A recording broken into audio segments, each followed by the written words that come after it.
여긴 아무나 들어오는 곳 아니에요. 면접 떨어졌으면 그냥 집에 가요. 최만수 경비대장의 차가운 목소리가 태성그룹 본사 로비에 메아리 쳤습니다. 오전 9시 하루 중 가장 바쁜 출근 시간대였죠. 마천루처럼 솟은 태성그룹 본사 건물의 1층 로비는 대리석 바닥이 반짝이고 천장 높이 3층까지 뚫린 웅장한 공간이었습니다.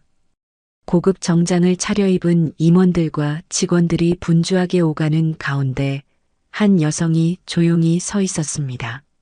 한서진 32살의 이 여성은 깔끔한 네이비색 정장을 입고 있었습니다. 명품 액세서리 하나 걸치지 않은 채 실용적인 검은색 토트백 하나만 어깨에 메고 있었죠. 다른 임원들처럼 보좌하는 비서도 없고 화려한 시계나 장신구도 보이지 않았습니다. 오히려 그녀의 차림새는 신입사원이나 면접자 같아 보였어요. 하지만 서진의 표정은 놀랍도록 침착했습니다. 마치 이런 상황을 예상했던 것처럼 그녀는 잠시 최만수를 바라보다가 조용히 고개를 끄덕였습니다. 최만수는 55세의 나이답게 위계질서에 무척 엄격한 사람이었습니다. 키가 175cm 정도로 그리 크지 않았지만 다부진 체격에 날카로운 눈빛을 가진 그는 20년 넘게 태성그룹에서 경비 업무를 담당해 왔어요. 그는 사람의 첫인상을 옷차림과 외모로 판단하는 것이 당연하다고 생각했죠. 명품 가방을 든 사람은 임원이고 수수한 차림의 사람은 일반 직원이거나 외부인이라는 그만의 확고한 기준이 있었습니다. 그의 눈에 서진은 그저 면접을 보러 온 구직자 정도로만 보였어요. 경비실의 모니터 화면을 통해 서진을 처음 본 순간부터 최만수의 머릿속에는 확신이 들어차 있었습니다. 아무리 봐도 임원급은 아니야. 저 수수한 차림새에 혼자 온 걸 보니 면접 보러 온 게 틀림없어. 그는 속으로 중얼거리며 서진의 모습을 위아래로 훑어봤습니다. 정장은 깔끔했지만 특별히 비싸 보이지 않았고 가방도 평범한 토트백이었으며 무엇보다 회사 출입증을 목에 걸고 있지 않았거든요. 그의 옆에 서 있던 경비원 김영철도 비슷한 생각이었습니다. 40살의 김영철은 최만수의 오른팔 같은 존재였어요. 키가 크고 덩치도 있어서 위압적으로 보였지만 실제로는 대장의 지시에 절대 복종하며 항상 눈치만 보고 행동하는 타입이었습니다. 그는 최만수의 판단을 의심해 본 적이 한 번도 없었죠. 대장님 말씀이 맞아요. 저런 차림으로 온 걸 보니 확실히 면접자네요. 김영철이 작은 목소리로 맞장구 쳤습니다. 서진은 천천히 접수 데스크로 향했습니다. 그녀의 걸음걸이는 자연스러웠고 주변을 둘러보는 시선도 차분했어요. 하지만 접수 데스크 직원들의 반응은 시큰둥했습니다. 안녕하세요. 무슨 일로 오셨나요? 데스크 직원의 목소리에는 별다른 관심이 담겨 있지 않았죠. 서진의 차림새를 한번 훑어본 후 그저 평범한 지원자 정도로 생각한 것 같았습니다. 임원 관련 업무로 왔는데요. 서진이 차분하게 말했지만 데스크 직원은 고개를 갸우뚱했습니다. 면접이시라면 1층 대기실에서 기다리세요. 담당자가 곧 안내해 드릴 거예요. 직원은 면접 안내 리플릿을 건네며 기계적으로 대답했습니다. 그때 서진이 엘리베이터 쪽으로 발걸음을 옮겼습니다. 로비 한편에는 2대의 엘리베이터가 있었는데 하나는 일반용이고 다른 하나는 임원 전용이었어요. 임원 전용 엘리베이터 앞에는 관계자 외 출입 금지라는 표지판이 선명하게 붙어 있었습니다. 서진이 그 앞에서 멈춰서자 최만수가 서둘러 다가왔습니다. 잠깐만요. 거기 어디 가시는 거예요? 그의 목소리에는 경계심이 가득했습니다. 다른 업무를 보던 김영철도 상황을 파악하고 최만수 옆으로 다가왔어요. 임원 전용 엘리베이터는 허가받은 사람만 이용할 수 있습니다. 최만수는 서진 앞을 막아서며 단호하게 말했습니다. 면접 보러 오셨다면 일반 엘리베이터를 이용하시거나 아니면 1층 대기실에서 기다리세요. 그의 어조에는 타협의 여지가 없었습니다. 주변에서 이 광경을 지켜보던 직원들이 웅성거리기 시작했습니다. 저 사람 누구야? 면접자인데 임원 엘리베이터를 타려고 해? 요즘 지원자들 참 뻔뻔하네. 회사 규칙도 모르나 봐. 경비대장님이 제대로 막아주시네. 작은 웃음소리들이 여기저기서 들려왔어요. 점심시간이 다가오면서 로비를 지나가는 직원들이 많아졌고 이 소동에 관심을 보이는 사람들도 늘어났습니다. 김영철은 동료 경비원에게 장난스럽게 속삭였습니다. 오늘도 면접 탈락자 하나 추가요. 그의 말에 몇몇 경비원들이 킥킥 웃었어요. 이런 상황이 그들에게는 일상적인 재미거리였던 것 같았습니다. 외부인이 임원 전용 시설을 이용하려다가 제지당하는 일은 종종 있었거든요. 서진은 이 모든 상황을 조용히 지켜봤습니다. 그녀의 얼굴에는 당황한 기색이나 화난 기색이 전혀 없었어요. 오히려 무언가를 관찰하는 듯한 차분한 표정이었죠. 마치 이런 일이 처음이 아닌 것처럼 아니면 이미 예상하고 있었던 것처럼 보였습니다. 그녀의 시선은 최만수와 김영철, 그리고 주변에서 웃고 있는 직원들을 차례대로 훑었어요. 알겠습니다. 서진은 짧고 명확하게 대답했습니다. 그녀의 목소리는 여전히 침착했고 화를 내거나 항변하지 않았어요. 이런 그녀의 반응에 최만수는 오히려 더 확신을 가지게 되었습니다. 역시 그냥 면접자였구나. 진짜 임원이었다면 벌써 화를 냈을 텐데 명함이라도 꺼내서 보여줬을 거야. 하지만 서진이 돌아서는 그 순간 그녀의 눈빛에는 무언가 다른 것이 스쳐 지나갔습니다. 분노도 아니고 당황도 아닌 마치 무언가를 정확히 기억해두는 듯한 차가운 시선이었죠. 그 시선은 최만수의 얼굴, 김영철의 모습, 그리고 주변에서 킥킥거리며 웃고 있는 직원들의 얼굴을 하나하나 세밀하게 기록하는 것 같았습니다.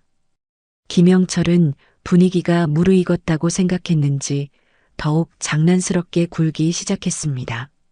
그는 경비실에서 가져온 스티커 하나를 꺼냈어요. 면접 탈락이라고 빨간 글씨로 적힌 농담용 스티커였죠. 원래는 동료들끼리 장난칠 때 쓰는 것이었는데 가끔 이런 상황에서 분위기를 띄우려고 사용하곤 했습니다. 다음번엔 더 잘 준비해서 오세요. 그리고 임원 흉내는 그만두시고요. 김영철이 웃으며 서진의 등 뒤로 다가가 그 스티커를 살짝 붙였습니다. 서진은 그 행동을 눈치채지 못한 듯 계속 앞으로 걸어갔어요. 주변 직원들이 그 모습을 보고 더욱 크게 웃었습니다. 김경비원 진짜 장난이 심해요. 그래도 재밌네. 저런 이벤트가 있으니까. 면접자도 당황스럽겠지만 좋은 경험이 될 거야.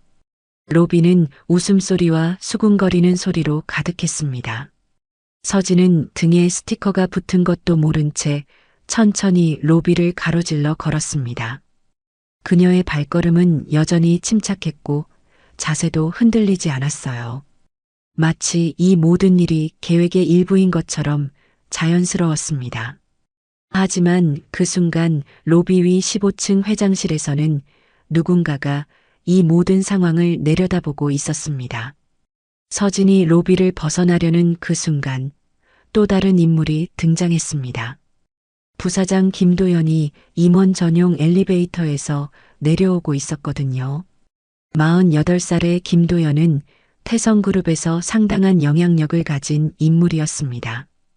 키가 180cm가 넘는 당당한 체격에 값비싼 수입 정장을 입고 있었어요. 그의 손목에는 몇 천만 원짜리 시계가 반짝이고 있었고 뒤따라오는 비서 2명이 그의 위상을 보여주고 있었습니다. 김도연은 로비를 가로지르다가 웅성거리는 소리에 고개를 돌렸습니다. 직원들이 무언가를 보며 킥킥거리고 있는 모습이 눈에 들어왔어요. 그리고 그 중심에서 최만수 경비대장이 누군가와 대화하고 있는 것을 발견했습니다. 평소 회사 이미지에 민감했던 김도연은 상황이 궁금해서 다가갔어요. 무슨 일입니까, 최 대장? 김도연의 목소리에는 권위가 묻어 있었습니다. 최만수는 부사장이 다가오자 즉시 허리를 숙였어요. 아, 부사장님. 면접 보러 온 외부인이 임원 전용 엘리베이터를 이용하려고 해서 제지했습니다. 김도연은 서진을 한번 훑어봤습니다. 수수한 정장 차림에 명품 하나 없는 그녀의 모습을 보고는 즉시 판단을 내렸어요. 확실히 임원급은 아니군. 요즘 면접자들이 참 뻔뻔해졌네. 그는 속으로 중얼거리며 고개를 저었습니다. 면접 탈락자가 로비를 배회하고 있다는 말씀이군요. 김도연이 최만수에게 말하자 주변 직원들이 더욱 주목하기 시작했습니다. 부사장이 직접 나선 상황이라 분위기가 더욱 심각해졌어요. 이런 식으로 외부인 통제가 허술하니까 회사 이미지가 떨어지는 겁니다. 김도연의 목소리에는 불만이 가득했어요. 서진은 여전히 조용히 서 있었습니다. 하지만 이제 상황이 더욱 복잡해졌다는 것을 알 수 있었어요. 경비대장뿐만 아니라 부사장까지 나서서 자신을 문제 삼고 있었거든요. 그녀의 표정은 여전히 침착했지만 눈빛에는 무언가 변화가 일어나고 있었습니다. 김도연은 서진에게 직접 다가갔습니다. 그의 키가 서진보다 훨씬 커서 내려다보는 모습이 더욱 위압적으로 보였어요. 면접은 어떻게 됐습니까? 그의 질문에는 이미 답을 알고 있다는 듯한 뉘앙스가 담겨 있었습니다. 아직 면접을 보지 않았습니다. 서진이 차분하게 대답했지만 김도연은 코웃음을 쳤어요. 그럼 더더욱 임원 전용 시설을 이용하려 해서는 안 되겠군요. 그는 서진을 위아래로 훑어보며 말했습니다. 솔직히 말해서 이 정도 회사는 당신이 감당 못할 것 같은데요. 주변 직원들이 김도연의 말을 듣고 웅성거리기 시작했습니다. 부사장님이 직접 나서셨네. 저 면접자 운이 정말 없다. 아무래도 회사랑 안 맞는 것 같아. 로비의 분위기는 점점 더 서진에게 불리해지고 있었어요. 김영철은 이 상황을 더욱 재밌어 했습니다. 그는 동료들에게 속삭였어요. 부사장님까지 나서시니까 확실해졌네. 저 사람 완전히 끝났어. 다른 경비원들도 고개를 끄덕이며 동조했습니다. 김도연은 서진에게 마지막 충고를 건넸습니다. 앞으로는 자신의 수준에 맞는 곳에 지원하시길 바랍니다. 그의 말에는 명백한 무시와 냉소가 담겨 있었어요. 그냥 돌아가시는 게 서로에게 좋을 것 같네요. 서진은 김도연의 말을 조용히 들었습니다. 그녀의 얼굴에는 여전히 감정의 변화가 크게 드러나지 않았어요. 하지만 그녀가 김도연을 바라보는 시선에는 무언가 특별한 것이 있었습니다. 마치 그의 얼굴과 말을 정확히 기억해 두려는 것처럼 보였어요. 최만수는 부사장의 지지를 받자 더욱 당당해졌습니다. 부사장님 말씀이 맞습니다. 이런 식으로 규칙을 어기려는 사람은 우리 회사와 맞지 않아요. 그는 서진을 향해 손짓하며 말했어요. 출입구 쪽으로 나가시죠. 더 이상 시간 낭비하지 마시고요. 김영철도 거들었습니다. 다음에 면접 볼 때는 회사 규칙부터 제대로 알아보고 오세요. 그는 서진의 등에 붙인 면접 탈락 스티커를 가리키며 웃었어요. 그리고 이런 기념품도 가져가시고요. 주변 직원들이 그 광경을 보고 또다시 웃음을 터뜨렸습니다. 이제 로비에는 30여 명의 사람들이 몰려들어 구경하고 있었어요. 점심시간이 가까워지면서 더 많은 직원들이 이 소동에 관심을 보이고 있었습니다. 서진은 천천히 고개를 끄덕였습니다. 알겠습니다. 그녀의 대답은 여전히 간결하고 차분했어요. 하지만 그 순간 그녀의 시선이 김도연의 얼굴에서 최만수 그리고 김영철에게로 차례대로 옮겨갔습니다. 마치 이들의 얼굴을 하나하나 정확히 기억해 두려는 것 같았어요. 김도연은 만족스러운 표정으로 고개를 끄덕였습니다. 이제야 상황이 정리되는군요. 그는 최만수에게 말했어요. 앞으로도 이런 식으로 철저하게 관리해 주시길 바랍니다. 회사 이미지가 가장 중요하니까요. 네, 부사장님. 앞으로 더욱 주의 깊게 관리하겠습니다. 최만수가 고개를 숙이며 대답했습니다. 그는 내심 부사장에게 인정받은 것 같아 뿌듯했어요. 서진이 로비를 떠나려고 돌아서는 순간 김영철이 마지막 농담을 던졌습니다. 다음 면접 때는 명품 가방이라도 들고 오세요. 그래야 좀 더 그럴듯해 보일 테니까요. 그의 말에 주변 사람들이 다시 한번 웃었어요. 하지만 그 웃음 속에서 서진만은 웃지 않았습니다. 그녀는 김영철의 얼굴을 마지막으로 한 번 더 바라본 후 조용히 로비를 걸어 나갔어요. 그녀의 뒷모습은 당당했고 발걸음에는 흔들림이 없었습니다. 마치 이 모든 일이 예상된 수순인 것처럼 자연스러웠어요. 로비에 남은 사람들은 서진이 사라진 후에도 한동안 그 일에 대해 이야기했습니다. 오늘 정말 재밌는 일이 있었네. 경비대장님이 제대로 일 처리하셨어. 부사장님까지 나서시니까 확실히 정리됐지. 그들은 이 일을 단순한 해프닝 정도로 생각하고 있었어요. 하지만 그들은 몰랐습니다.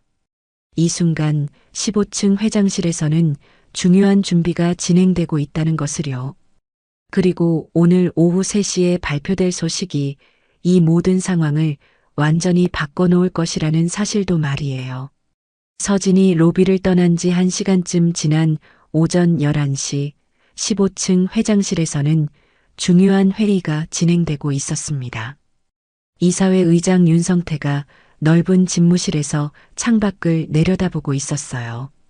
65세의 그는 태성그룹을 지금의 대기업으로 키워낸 창업주였습니다.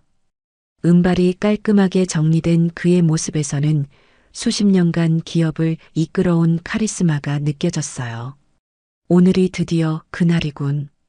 윤성태는 혼잣말을 하며 책상 위의 서류를 다시 한번 확인했습니다. 그 서류에는 신임 최고 경영자 선임 발표라는 제목이 적혀 있었어요. 이는 태성그룹 역사상 가장 중요한 인사 발령 중 하나였습니다. 윤성태의 비서인 박지우가 조심스럽게 문을 두드리고 들어왔습니다. 29살의 박지우는 비서팀 대리로 윤성태 회장의 업무를 보조하는 핵심 인물이었어요. 그녀는 항상 완벽하게 정리된 모습으로 일을 처리했지만 오늘은 왠지 긴장한 기색이 역력했습니다. 회장님, 오후 3시 이사회 회의 준비가 모두 완료되었습니다. 박지우가 공손하게 보고했어요. 모든 이사진과 임원들이 참석 확인을 마쳤고 보도자료도 준비되어 있습니다. 윤성태는 고개를 끄덕이며 박지우를 바라봤습니다. 경비팀에는 알렸나? 그의 질문에 박지우는 잠시 망설였어요. 네, 아침에 경비대장에게 전달했습니다만 무슨 문제라도 있나? 윤성태의 목소리에 의문이 담겼습니다. 박지우는 조심스럽게 대답했어요. 경비대장이 좀 무성의하게 응답하더라고요. 마치 별로 중요하지 않은 일처럼 여기는 것 같았습니다. 사실 최만수는 비서팀의 연락을 받고도 또 무슨 회의겠지라는 식으로 대충 넘어갔거든요. 윤성태는 미간을 살짝 찌푸렸습니다. 그런가? 뭐, 곧 알게 될 테니 상관없겠지. 그는 다시 창밖을 내려다보며 생각에 잠겼어요. 아래쪽 로비에서는 여전히 직원들이 분주하게 오가고 있었습니다. 한편 1층 로비에서는 최만수와 김영철이 아침에 있었던 일에 대해 이야기하고 있었습니다. 대장님, 아까 그 면접자 일은 정말 잘 처리하셨어요. 김영철이 엄지손가락을 치켜 세우며 말했어요. 부사장님도 칭찬하셨잖아요. 최만수는 뿌듯한 표정을 지었습니다. 20년 넘게 이 일하면서 쌓인 노하우가 있으니까 사람 보는 눈은 정확해. 그는 가슴을 펴며 자신감에 차 있었어요. 명품 하나 없고 비서도 없는 여자가 임원일 리 있겠나? 상식적으로 생각해봐. 경비실에서는 다른 경비원들도 그 이야기로 떠들썩했습니다. 김영철 선배가 붙인 스티커 진짜 웃겼어요. 그래도 좀 불쌍하긴 했지. 그렇게 많은 사람 앞에서 창피당하고. 뭐가 불쌍해? 규칙을 어기려고 했으니까 당연한 거지. 최만수는 동료들의 이야기를 들으며 더욱 확신에 찼습니다. 내 판단이 맞았어. 저런 식으로 엄격하게 관리해야 회사 이미지도 지켜지는 거야. 그는 속으로 중얼거리며 고개를 끄덕였어요. 이때 최만수의 무전기에 비서팀에서 연락이 왔습니다. 경비대장님, 오후 3시에 중요한 이사회 회의가 있다고 아침에 말씀드렸는데 기억하고 계시죠? 박지우의 목소리가 들려왔어요. 최만수는 짜증스럽게 무전기를 들었습니다. 아, 네. 알고 있어요.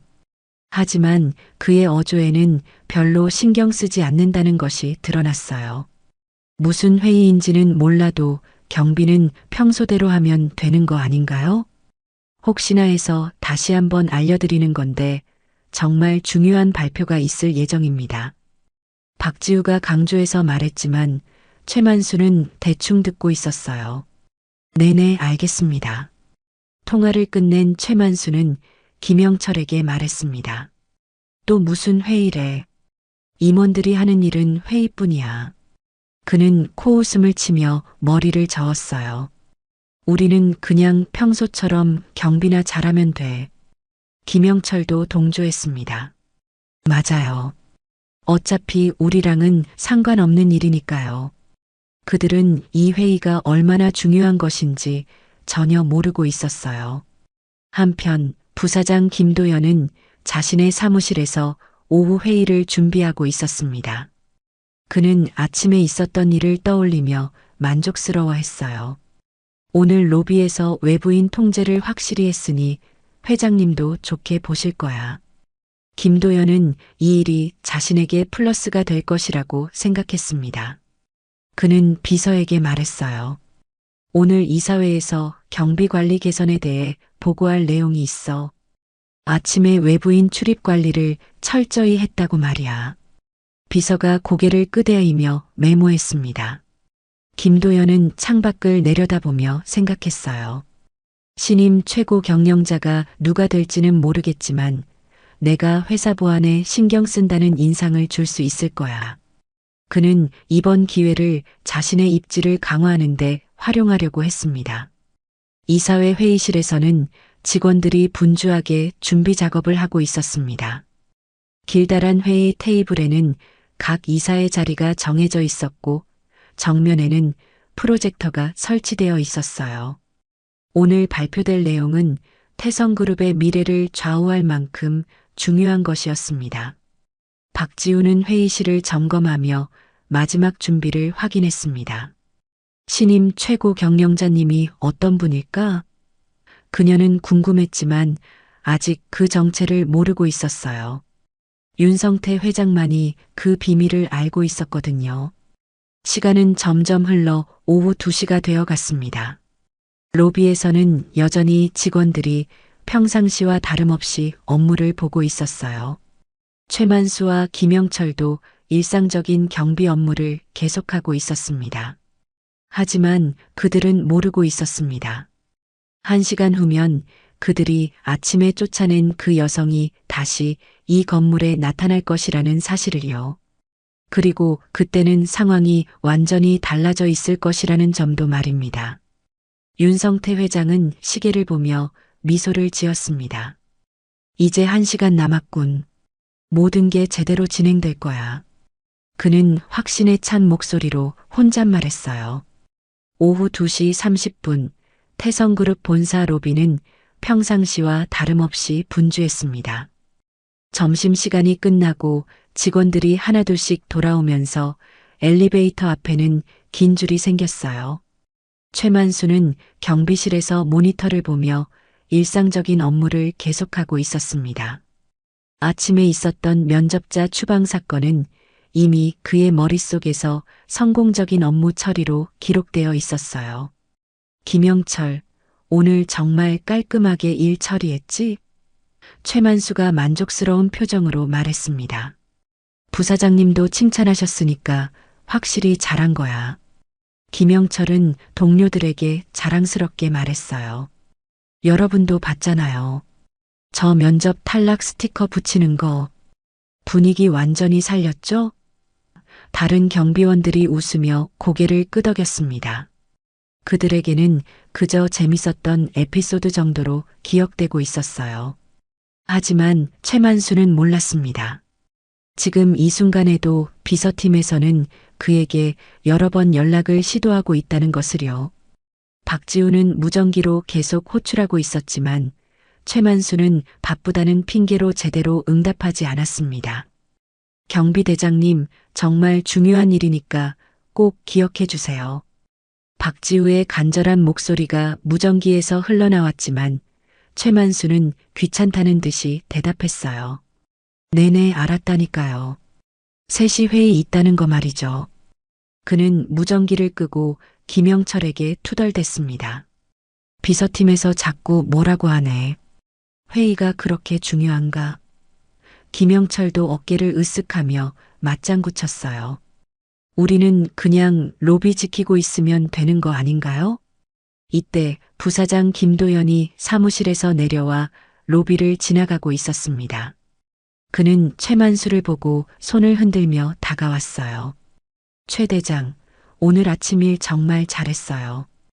김도연의 칭찬에 최만수는 더욱 뿌듯해했습니다. 감사합니다, 부사장님.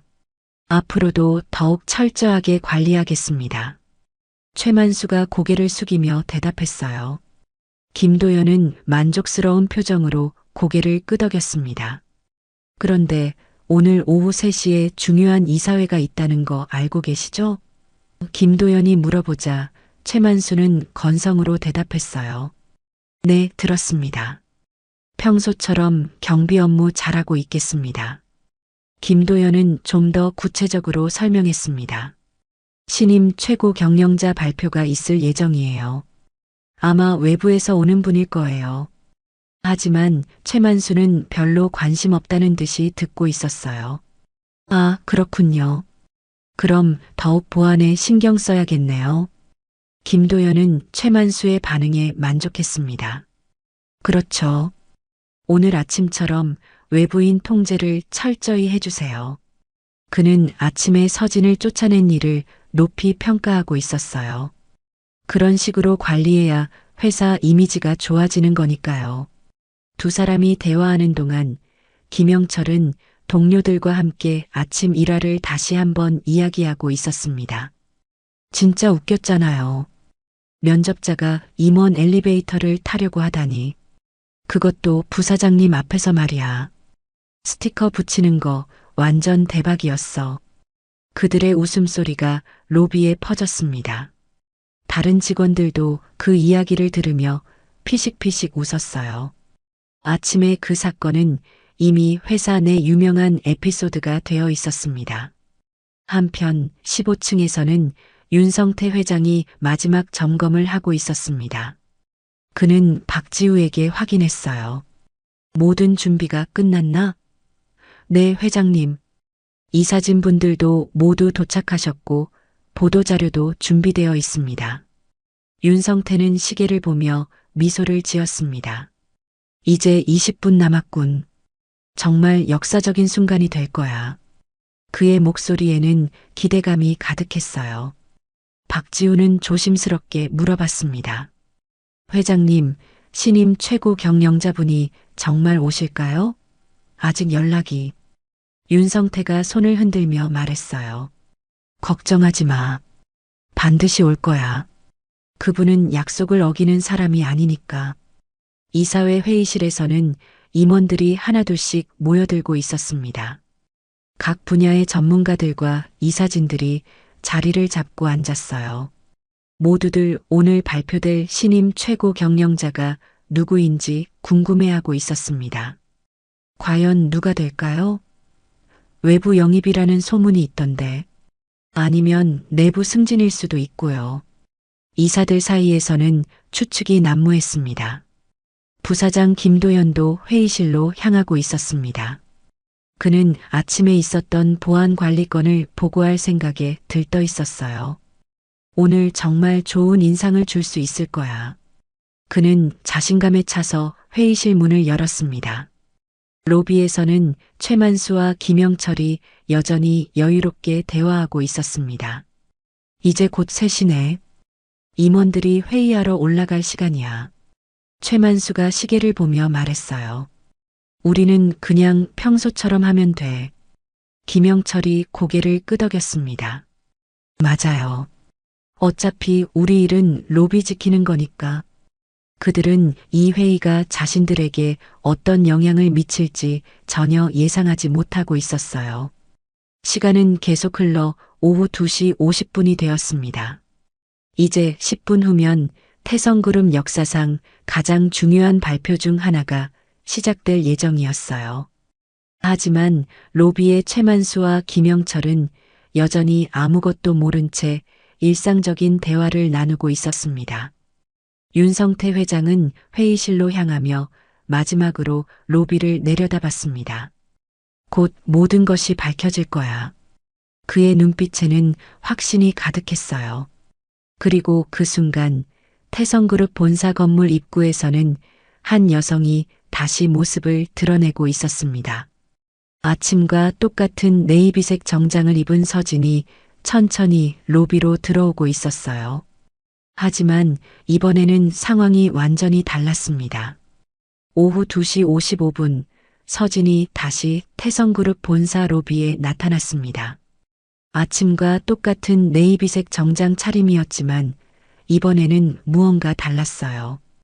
그녀의 걸음걸이에는 더욱 확고한 의지가 느껴졌고 표정도 한층 단단해 보였습니다. 로비 입구를 통과하면서 서진은 아침에 자신을 무시했던 사람들의 얼굴을 하나씩 확인했어요. 최만수는 경비실 모니터를 통해 서진을 발견했습니다. 저 여자 또 왔네. 그의 목소리에는 놀라움과 짜증이 섞여 있었어요. 면접 떨어졌다고 했는데 왜 또 오는 거야? 김영철도 서둘러 모니터를 들여다봤습니다. 정말이네요.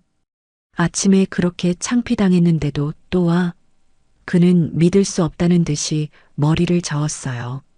정말 끈질기네. 포기할 줄 모르나 봐. 다른 경비원들도 웅성거리기 시작했습니다. 저 사람 정말 대단하다. 아침에 부사장님까지 나서서 쫓아냈는데 또 와. 면접 탈락 스티커까지 붙여줬는데 말이야. 최만수는 즉시 경비실에서 나와 서진에게 다가갔습니다. 그의 표정에는 명백한 불쾌감이 드러나 있었어요.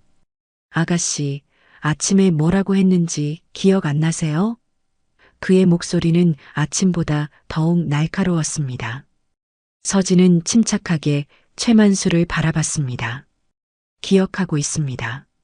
그녀의 대답은 간결했지만 그 어조에는 아침과 다른 무언가가 느껴졌어요. 마치 더 이상 물러설 생각이 없다는 듯한 단호함이 있었습니다. 김영철이 최만수 옆으로 다가와 거들었습니다. 아가씨, 면접 결과가 안 좋았다고 해서 이렇게 떼쓰시면 안 되죠. 그는 비웃는 듯한 표정으로 말했어요. 회사에도 체면이 있는 거잖아요. 주변에 있던 직원들이 이 광경을 보고 다시 몰려들기 시작했습니다. 아침에 그 면접자 아냐? 또 왔네? 정말 포기를 모르는구나. 이번엔 뭐라고 할까? 점심시간이 끝나고 돌아오던 직원들이 하나둘씩 구경꾼이 되어갔어요. 최만수는 더욱 강경하게 나왔습니다. 이번에는 정중하게 말씀드리지 않겠어요. 당장 나가세요. 그의 목소리가 로비 전체에 울려 퍼졌어요. 경비를 부르기 전에 스스로 나가시는 게 좋을 겁니다. 서진은 여전히 차분했습니다. 저는 회의에 참석해야 합니다. 그녀의 말에 최만수와 김영철은 어이없다는 듯이 웃었어요. 회의요? 어떤 회의 말이에요? 김영철이 조롱하는 듯한 어조로 물었습니다. 설마 이사회 회의라고 하시는 건 아니겠죠? 맞습니다. 서진의 단호한 대답에 주변이 순간 조용해졌어요. 모든 사람들이 그녀를 쳐다봤습니다. 최만수는 크게 웃었습니다. 이사회 회의요? 아가씨가요? 그의 웃음에 다른 경비원들도 함께 웃기 시작했어요. 정말 상상력이 풍부하시네요. 김영철은 더욱 신랄하게 말했습니다. 아가씨, 정신 차리세요. 이사회 회의는 임원들만 참석하는 거예요. 그는 서진을 위아래로 훑어보며 말했어요. 그 차림으로 이사회 회의에 참석한다고요? 주변 직원들의 웃음소리가 더욱 커졌습니다. 정말 재밌네, 저 사람. 면접 떨어진 충격이 너무 컸나 봐. 이사회 회의라니 정말 황당해. 하지만 서진은 전혀 동요하지 않았습니다. 그녀는 손목시계를 보며 말했어요. 지금 몇 시인지 아세요? 그녀의 질문에 최만수가 어리둥절해했습니다. 2시 58분이요. 그게 왜요? 최만수가 대답하자 서진은 미소를 지었어요. 처음으로 보이는 그녀의 미소였지만 그 미소에는 무언가 섬뜩한 것이 있었습니다. 곧 알게 될 겁니다. 서진이 말하는 순간 로비 스피커에서 방송이 흘러나왔습니다. 전 직원 여러분께 알려드립니다. 오후 3시부터 본사 15층 이사회 회의실에서 중요한 발표가 있을 예정입니다. 박지우의 목소리가 로비 전체에 울려 퍼졌어요. 신임 최고 경영자 선임에 관한 공식 발표이니 모든 임원진은 필히 참석하시기 바랍니다. 방송이 끝나자 로비가 순간 정적에 빠졌습니다. 모든 사람들이 서진을 쳐다봤어요. 그녀의 얼굴에는 여전히 그 미묘한 미소가 남아 있었습니다. 최만수는 당황한 기색을 숨기려고 했습니다. 그게 뭐 어쨌다는 거예요? 신임 최고 경영자 발표가 아가씨랑 무슨 상관이 있다고. 하지만 그의 목소리는 아침과 달리 확신이 부족했어요. 김영철도 마찬가지였습니다. 설마 자기가 최고 경영자라고 생각하는 건 아니겠죠? 그는 웃으려고 했지만 웃음이 어색했어요. 서진은 천천히 임원 전용 엘리베이터 쪽으로 걸어갔습니다. 아침과 똑같은 자리였지만 이번에는 분위기가 완전히 달랐어요. 그녀의 발걸음에는 주저함이 전혀 없었습니다. 잠깐만요. 최만수가 서둘러 서진을 막아섰습니다. 아직 확인되지 않은 일이잖아요. 함부로 임원 전용 엘리베이터를 이용할 수는 없어요. 하지만 그의 목소리는 아침과 달리 떨리고 있었습니다. 뭔가 이상하다는 느낌이 들기 시작했거든요. 서진의 너무나 당당한 태도와 절묘한 타이밍이 우연치고는 너무 완벽했어요. 서진은 최만수를 조용히 바라봤습니다. 확인하고 싶으시면 15층으로 올라와 보세요. 그녀의 말에는 도전과 확신이 담겨 있었어요. 이때 엘리베이터 문이 열렸습니다. 박지우가 서둘러 내려왔어요. 저기 계셨군요. 박지우가 서진을 보고 안도의 표정을 지었습니다. 로비에 있던 모든 사람들이 그 광경을 지켜봤습니다. 박지우가 서진에게 정중하게 인사하는 모습을 보고 최만수와 김영철의 얼굴이 점점 하얗게 변해갔어요. 저희가 기다리고 있었습니다. 회장님께서 찾고 계세요. 박지우가 서진에게 공손하게 말하는 순간 로비의 공기가 얼어붙었습니다. 최만수와 김영철은 믿을 수 없다는 표정으로 그 광경을 바라봤어요. 아침에 자신들이 쫓아낸 그 면접자를 비서팀 대리가 정중하게 모시고 있는 상황이었거든요. 죄송합니다. 조금 늦었네요. 서진이 박지우에게 사과하자 박지우는 고개를 저었습니다. 아니에요. 시간에 맞춰 오셨어요. 이사회 회의실로 바로 모시겠습니다. 박지우의 태도는 완전히 공경하는 모습이었어요. 최만수는 입이 바짝 말랐습니다. 이게 뭔 상황이지? 비서팀 대리가 저 여자를 모시고 있어? 그의 머릿속은 혼란스러웠어요.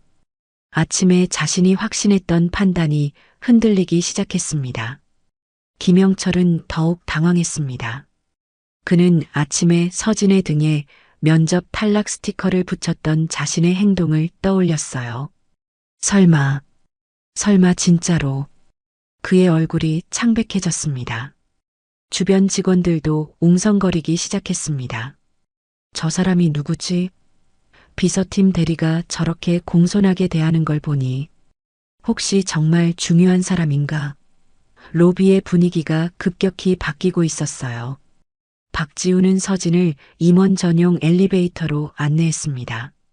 이쪽으로 오시죠. 모든 이사진이 기다리고 계십니다. 그녀의 목소리에는 존경이 담겨 있었어요. 서진이 엘리베이터 앞에 서자 최만수가 떨리는 목소리로 말했습니다. 잠깐만요. 이게 무슨 상황인지 설명을 좀. 하지만 그의 말은 확신이 없었어요. 박지우가 최만수를 돌아봤습니다. 경비대장님, 무슨 문제라도 있나요? 그녀의 질문에 최만수는 말문이 막혔어요. 자신이 아침에 한 행동을 어떻게 설명해야 할지 몰랐거든요. 아니요. 별 문제 없습니다. 최만수가 더듬거리며 대답했습니다. 하지만 그의 이마에는 식은땀이 맺히고 있었어요. 서진은 엘리베이터에 탑승하기 전에 잠시 돌아섰습니다. 그녀의 시선이 최만수와 김영철을 차례로 훑었어요. 그 시선에는 아침과는 완전히 다른 무언가가 담겨 있었습니다. 아침의 즐거운 시간이었습니다. 서진이 조용히 말했어요. 그 한마디에 최만수와 김영철은 등골이 오싹해졌습니다. 특히 면접 탈락 스티커를 붙였던 김영철은 다리가 후들거렸어요. 엘리베이터 문이 닫히자 로비는 순간 정적에 빠졌습니다. 모든 사람들이 방금 일어난 일을 이해하려고 애쓰고 있었어요. 아침에 면접자로 여겨졌던 그 여성이 갑자기 중요한 인물로 변해 있었거든요.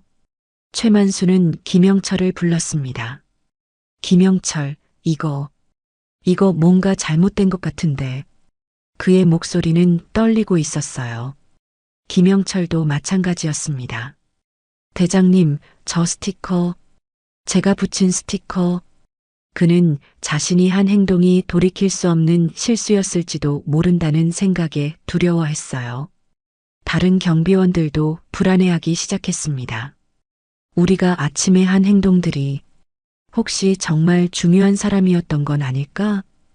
비서팀 대리가 그렇게 공손하게 대할 정도면. 한편 15층 이사회 회의실에서는 모든 임원들이 자리를 잡고 앉아 있었습니다. 부사장 김도연도 당당하게 앉아 있었어요. 그는 아침에 있었던 보안 관리 건을 자랑스럽게 생각하고 있었습니다. 오늘 아침에 외부인 출입 통제를 확실히 했습니다. 김도연이 옆 이사에게 말했어요. 경비팀과 협력해서 면접 탈락자를 깔끔하게 처리했죠. 옆에 앉은 이사가 고개를 끄덕였습니다. 역시 김 부사장님은 세심하시네요. 김도연은 뿌듯한 표정을 지었어요. 이때 윤성태 회장이 회의실에 입장했습니다. 모든 임원들이 일어나서 인사했어요. 회장님, 안녕하십니까? 회의실에는 긴장감이 흘렀습니다. 윤성태는 자리에 앉으며 말했습니다. 오늘은 우리 태성그룹 역사상 매우 중요한 날입니다. 그의 목소리에는 흥분이 담겨 있었어요. 신임 최고 경영자를 발표하는 날이니까요. 모든 이사들이 숨을 죽이고 들었습니다. 과연 누가 선택받을 것인지 궁금했거든요. 김도연도 긴장한 표정으로 윤성태를 바라봤습니다. 신임 최고 경영자는 해외에서 경영학 석사를 마치고 돌아온 유능한 인재입니다. 윤성태가 설명을 시작했어요. 국제적인 경험과 뛰어난 리더십을 갖춘 분이죠. 이사들이 서로 눈짓을 주고받았습니다. 외부 영입인 것 같다는 추측이 나돌기 시작했어요. 김도연은 아쉬워했지만 동시에 호기심도 생겼습니다. 그분은 이미 이 건물에 도착하셨습니다.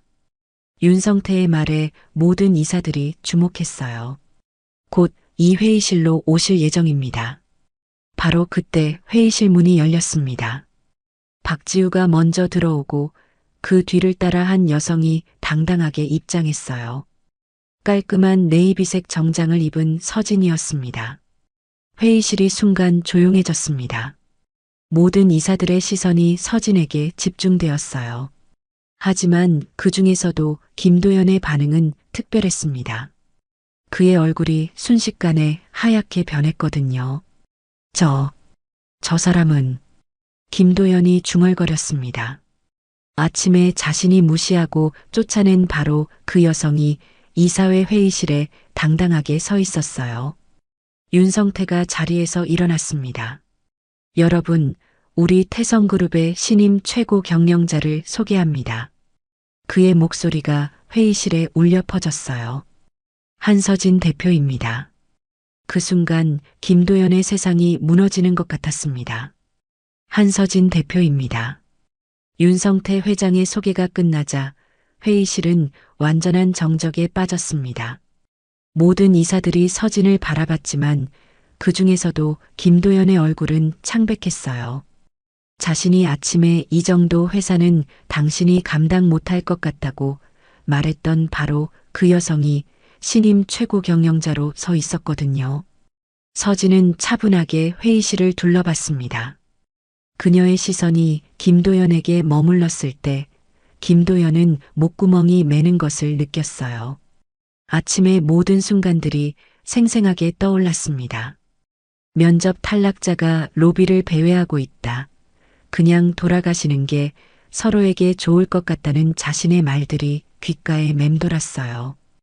여러분께 인사드리겠습니다. 서진이 침착한 목소리로 말했습니다. 저는 한서진입니다. 해외에서 경영학 석사를 마치고 이번에 태성그룹의 최고 경영자로 취임하게 되었습니다.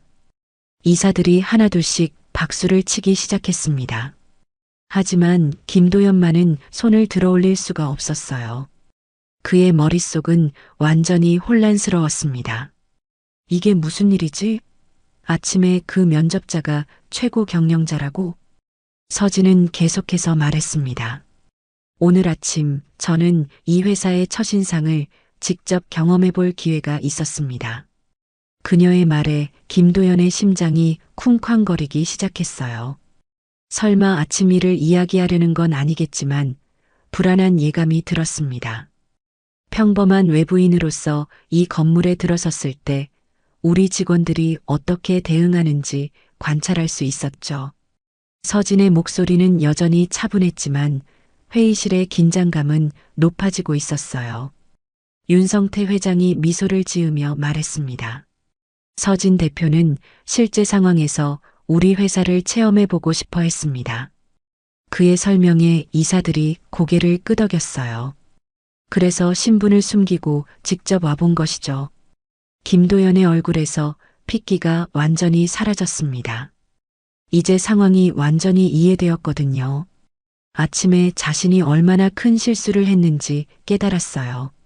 신임 최고 경영자를 면접 탈락자로 오해하고 무시했던 것입니다.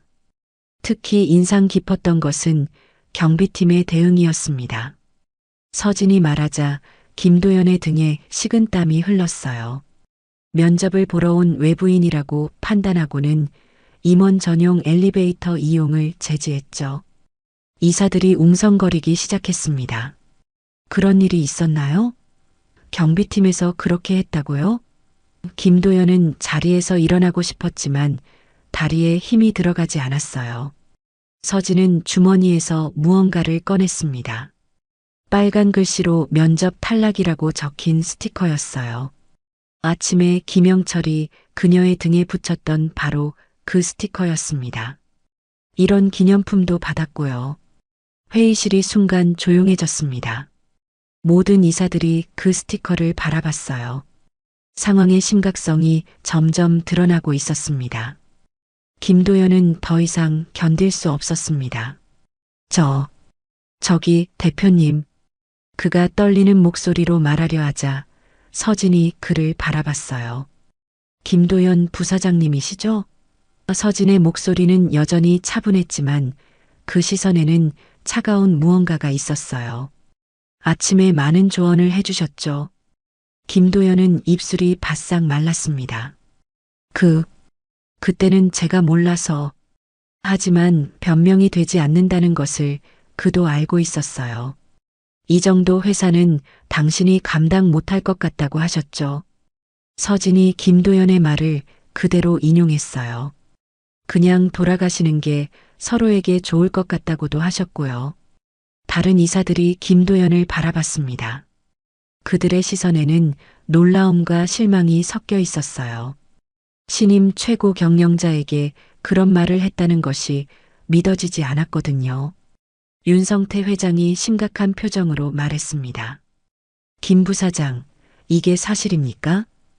그의 목소리에는 분노가 담겨 있었어요.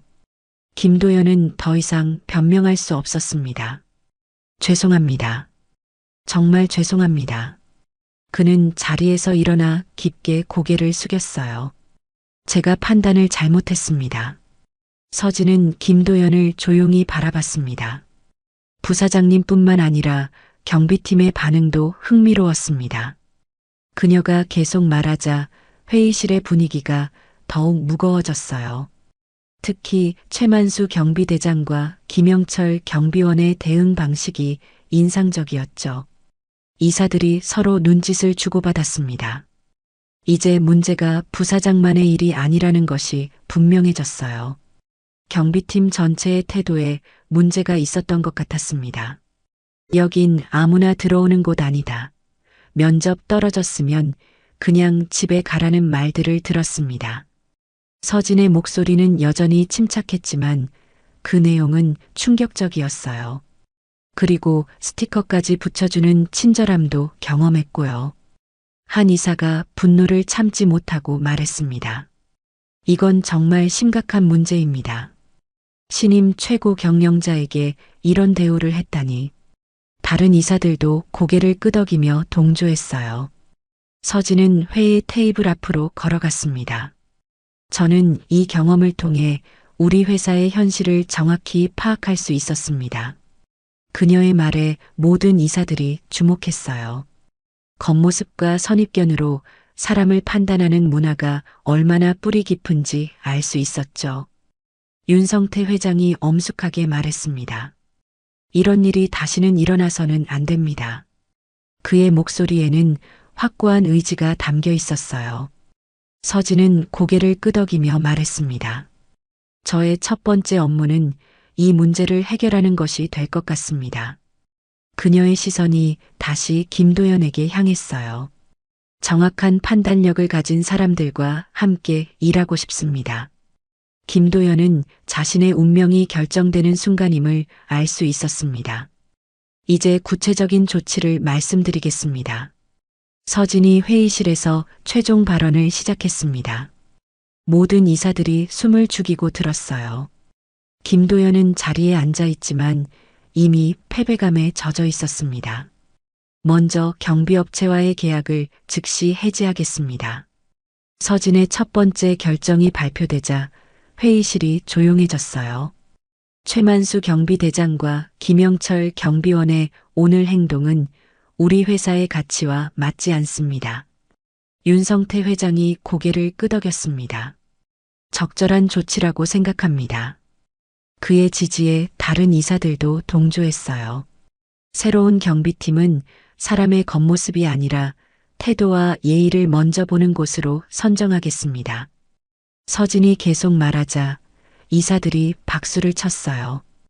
올바른 방향의 변화라고 생각했거든요. 김도연에 대해서는 마지막에 언급했습니다. 김도연 부사장님께는 사과를 받았으니 기회를 드리고 싶습니다. 김도연이 희망적인 표정을 지었지만 서진의 다음 말이 그 희망을 깨뜨렸어요. 지방지사로 발령을 내어 현장에서 다시 배우는 시간을 가지시길 바랍니다. 사실상의 좌천 인사였습니다. 김도연은 고개를 숙일 수밖에 없었어요.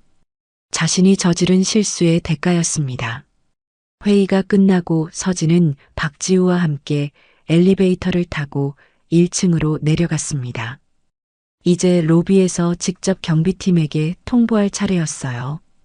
박지우는 긴장한 표정으로 서진을 따라갔습니다. 엘리베이터 문이 열리자 로비의 모든 시선이 서진에게 집중되었습니다.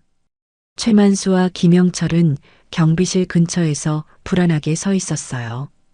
아까 일어난 일들로 인해 이미 불길한 예감을 하고 있었거든요. 서진이 로비 중앙으로 걸어가자 직원들이 하나둘씩 모여들었습니다. 점심시간이 끝나고 돌아온 사람들까지 합쳐서 수십 명이 둘러쌌어요. 모두들 무슨 일이 일어날지 궁금해했습니다. 모든 직원 여러분께 알려드립니다. 서진의 목소리가 로비 전체에 울려 퍼졌어요. 저는 오늘부터 태성그룹의 신임 최고 경영자로 취임한 한서진입니다. 로비가 순간 웅성거렸습니다. 최고 경영자라고? 아침에 그 면접자가 정말이야? 직원들의 놀라는 목소리가 여기저기서 들렸어요. 최만수와 김영철의 얼굴은 완전히 하얗게 변했습니다. 자신들이 얼마나 큰 실수를 했는지 이제야 완전히 깨달았거든요.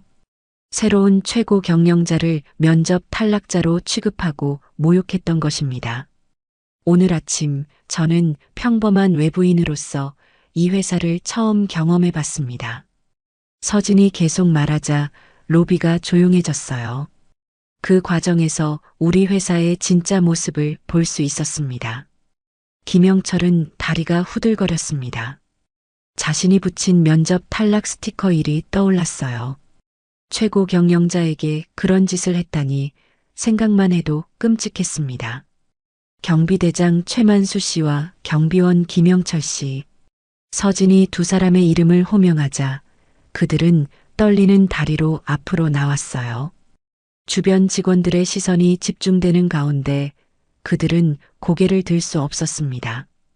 오늘 아침 여러분이 보여준 태도는 우리 회사의 가치와 맞지 않습니다. 서진의 목소리는 단호했어요.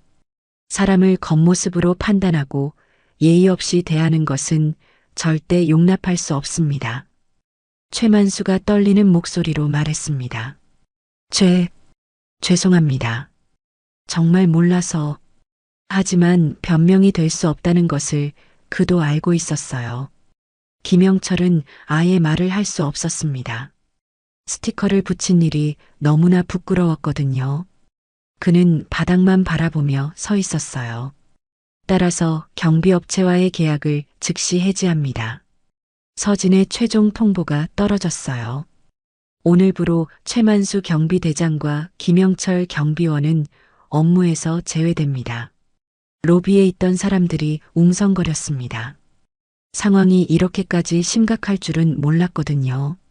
아침에 그 해프닝이 이런 결과를 가져올 줄은 누구도 예상하지 못했어요. 최만수는 마지막으로 애원했습니다. 대표님, 제발 한 번만 기회를. 하지만 서진은 고개를 저었어요. 기회는 아침에 충분히 있었습니다. 김영철은 그제야 입을 열었습니다. 스티커 붙인 거 정말 죄송합니다. 그의 목소리는 떨리고 있었어요. 장난이었는데 정말 몰랐어요. 서진은 김영철을 바라봤습니다. 장난이라고 하기에는 너무 무례했습니다. 그녀의 말에 김영철은 더 이상 할 말이 없었어요. 박지우가 앞으로 나와 공식적으로 통보했습니다. 경비업체 담당자는 즉시 연락 바랍니다. 계약 해지 절차를 진행하겠습니다. 그녀의 목소리는 공무적이고 차가웠어요.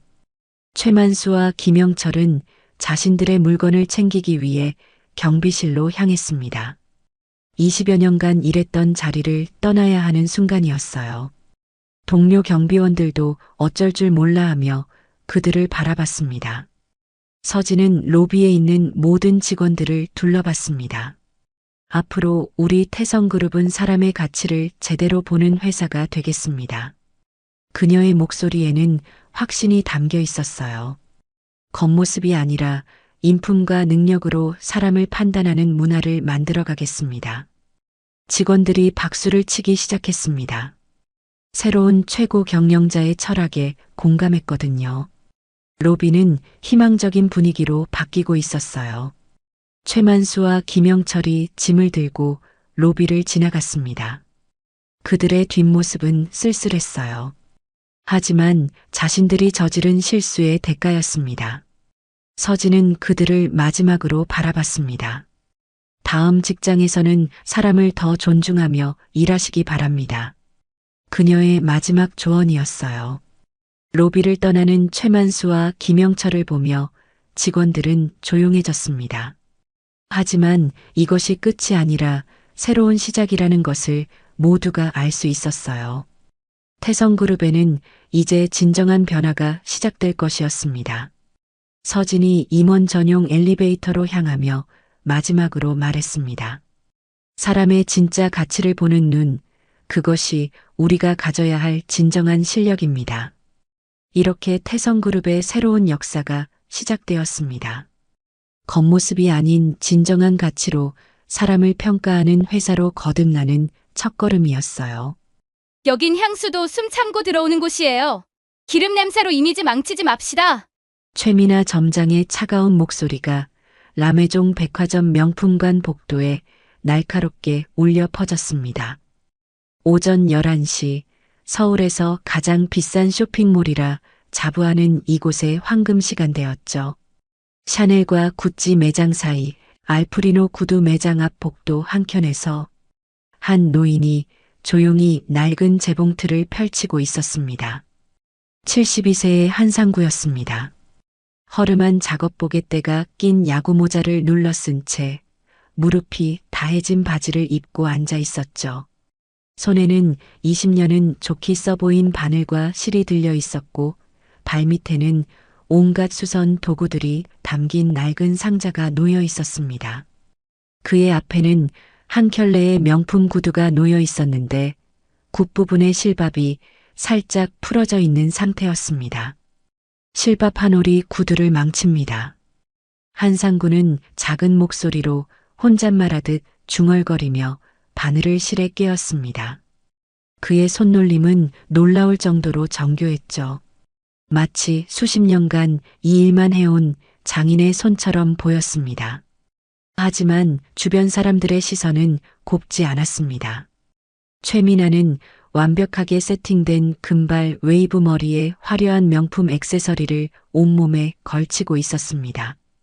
목에는 에르메스 스카프, 손목에는 까르띠에 시계, 발에는 루브탱 하이힐이 반짝거렸죠. 30살이 채 되지 않은 나이였지만 이미 명품 매장 점장으로서의 권위를 온몸으로 뿜어내고 있었습니다. 아저씨, 여기 고객들이 지나다니는 통로거든요. 다른 데 가서 작업하시면 안 될까요? 최미나의 목소리에는 노골적인 불쾌감이 묻어 있었습니다. 명품 매장 앞에서 이런 허름한 모습의 노인이 작업하는 것 자체가 매장 이미지에 해가 된다고 생각했던 것이죠. 하지만 한상구는 여전히 조용히 바느질을 계속했습니다. 금방 끝납니다. 그의 대답은 짧고 담담했습니다. 마치 이런 상황에 이미 익숙해진 듯한 모습이었죠. 그때 매장 안에서 한 명의 젊은 여성이 나왔습니다. 24살의 정서연이었습니다. 신입 판매사원으로 입사한 지 한 달밖에 되지 않은 그녀는 다른 직원들과는 달리 한상구를 향해 따뜻한 미소를 지었습니다.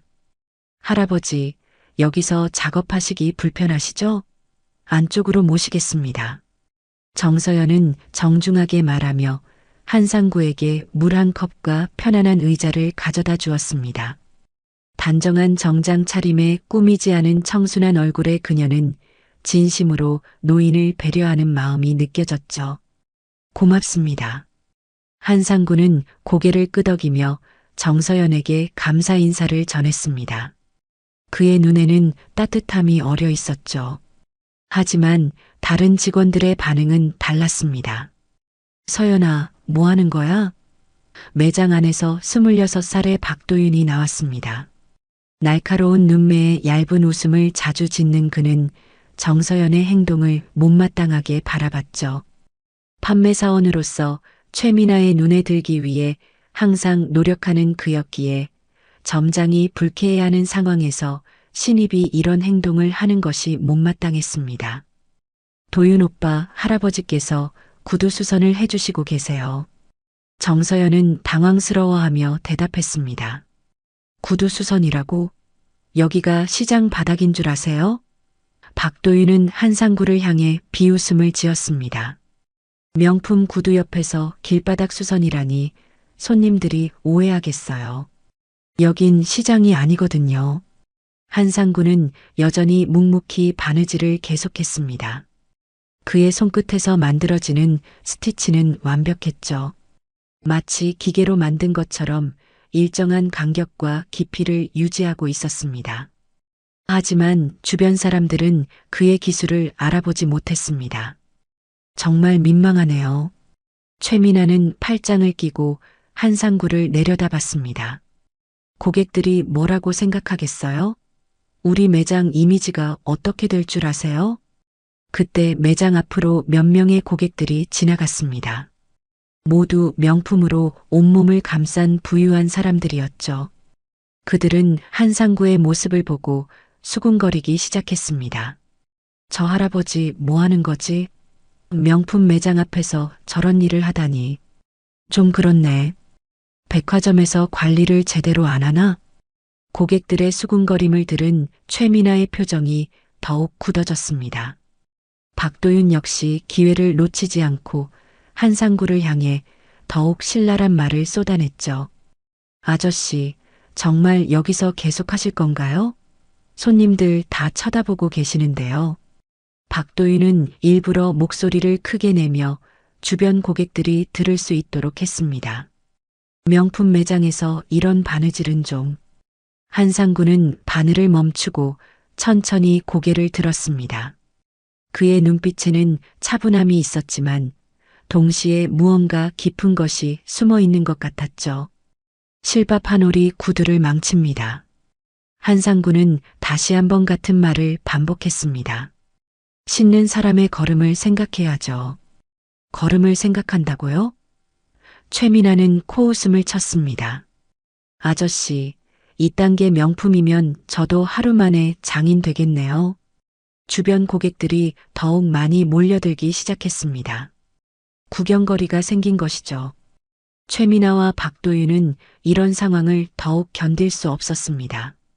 정서연은 걱정스러운 표정으로 한상구를 바라봤습니다. 마음속으로는 노인을 도와주고 싶었지만 직장에서 위축될 수밖에 없는 신입의 입장이었죠. 한상구는 조용히 마지막 스티치를 완성했습니다. 그리고 구두를 들어 올려 햇빛에 비춰봤죠. 완벽하게 수선된 구두였습니다. 마치 처음부터 그런 디자인이었던 것처럼 자연스러웠습니다. 완성되었습니다. 한상구는 구두 주인에게 정중히 건넸습니다. 신어보세요. 구두 주인은 반신반의하며 구두를 신어봤습니다. 그런데 놀라운 일이 일어났죠. 이전보다 훨씬 편안하고 자연스러웠던 것입니다. 이게 어떻게 된 거죠? 이전보다 훨씬 편해요. 구두 주인은 놀라며 말했습니다. 하지만 최미나와 박도윤은 여전히 못마땅한 표정이었습니다. 그들에게는 기술의 완성도보다는 매장 이미지가 더 중요했으니까요. 이때 매장 안쪽에서 45세의 이건우 지점장이 나왔습니다. 고급 정장에 깔끔한 헤어스타일의 그는 상황을 파악하자마자 눈살을 찌푸렸습니다. 뭐 하는 겁니까, 여기서? 이건우의 목소리는 권위적이었습니다. 최민아는 재빨리 상황을 설명했습니다. 지점장님, 저분이 매장 앞에서 구두 수선을 하고 계시는데요. 고객들이 다 쳐다보고 있어서. 이건우는 한상구를 한번 훑어봤습니다. 그리고는 고개를 저었죠.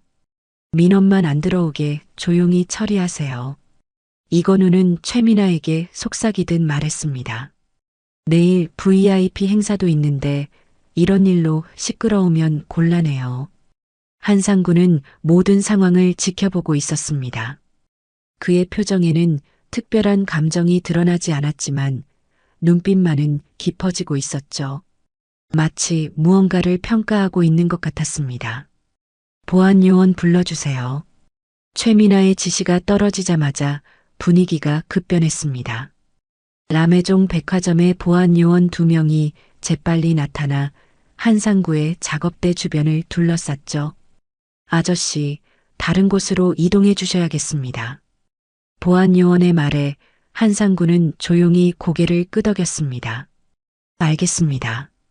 한상구는 차분하게 대답하며 재봉틀을 접기 시작했습니다. 그의 손놀림은 여전히 정교했지만 어딘지 쓸쓸해 보였죠.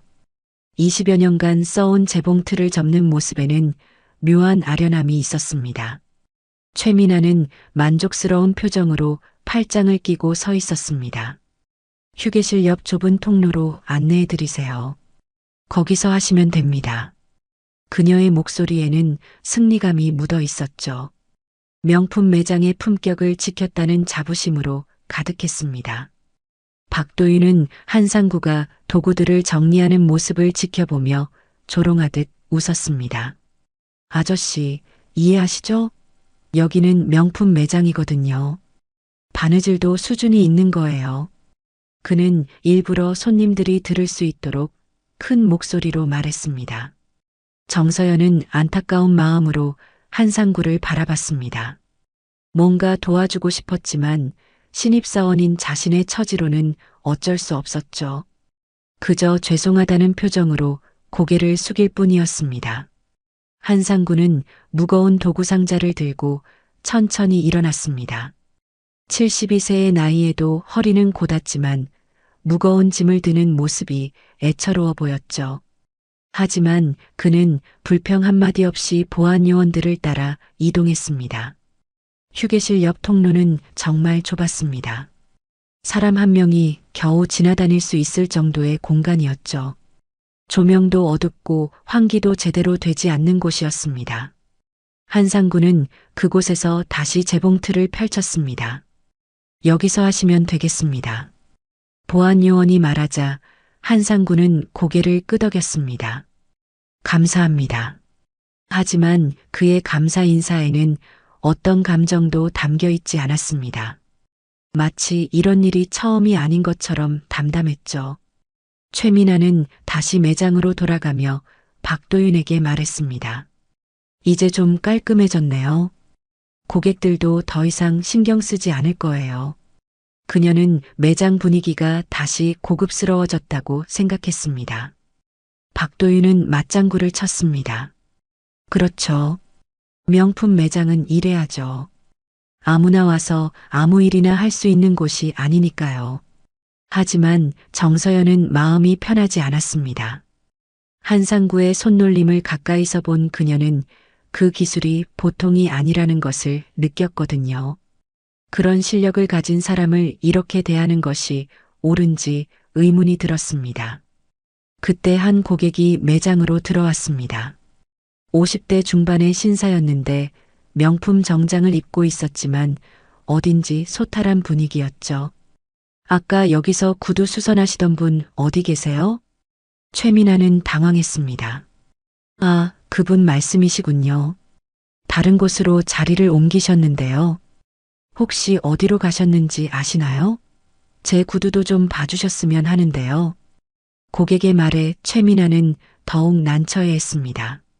박도윤이 나섰습니다. 고객님, 저희 매장에서 애프터 서비스를 도와드릴 수 있습니다. 굳이 그런 분께 아니에요. 아까 그분 손놀림을 봤는데 정말 대단하시더라고요. 고객은 고개를 저었습니다. 그런 기술을 가진 분을 찾기가 쉽지 않아요. 결국 정서연이 나서서 한상구가 있는 곳을 안내해 드렸습니다. 고객은 기꺼이 그 좁은 통로까지 찾아가서 한상구에게 구두 수선을 부탁했죠. 한상구는 여전히 묵묵히 일했습니다. 좁은 공간에서도 그의 집중력은 흔들리지 않았어요. 오히려 더욱 정교한 작업을 해내고 있었습니다. 정말 훌륭하십니다. 고객은 감탄하며 말했습니다. 이런 솜씨는 어디서 배우신 건가요? 오래 해왔습니다. 한상구의 대답은 여전히 짧았습니다. 하지만 그의 손은 계속해서 완벽한 스티치를 만들어내고 있었죠. 한편 매장에서는 최미나와 박도윤이 불쾌한 표정을 짓고 있었습니다. 고객이 그들의 서비스보다 한상구의 기술을 더 높이 평가한 것이 자존심이 상했거든요. 저런 식으로 고객을 빼앗기다니. 박도윤이 중얼거렸습니다. 신경 쓰지 마세요.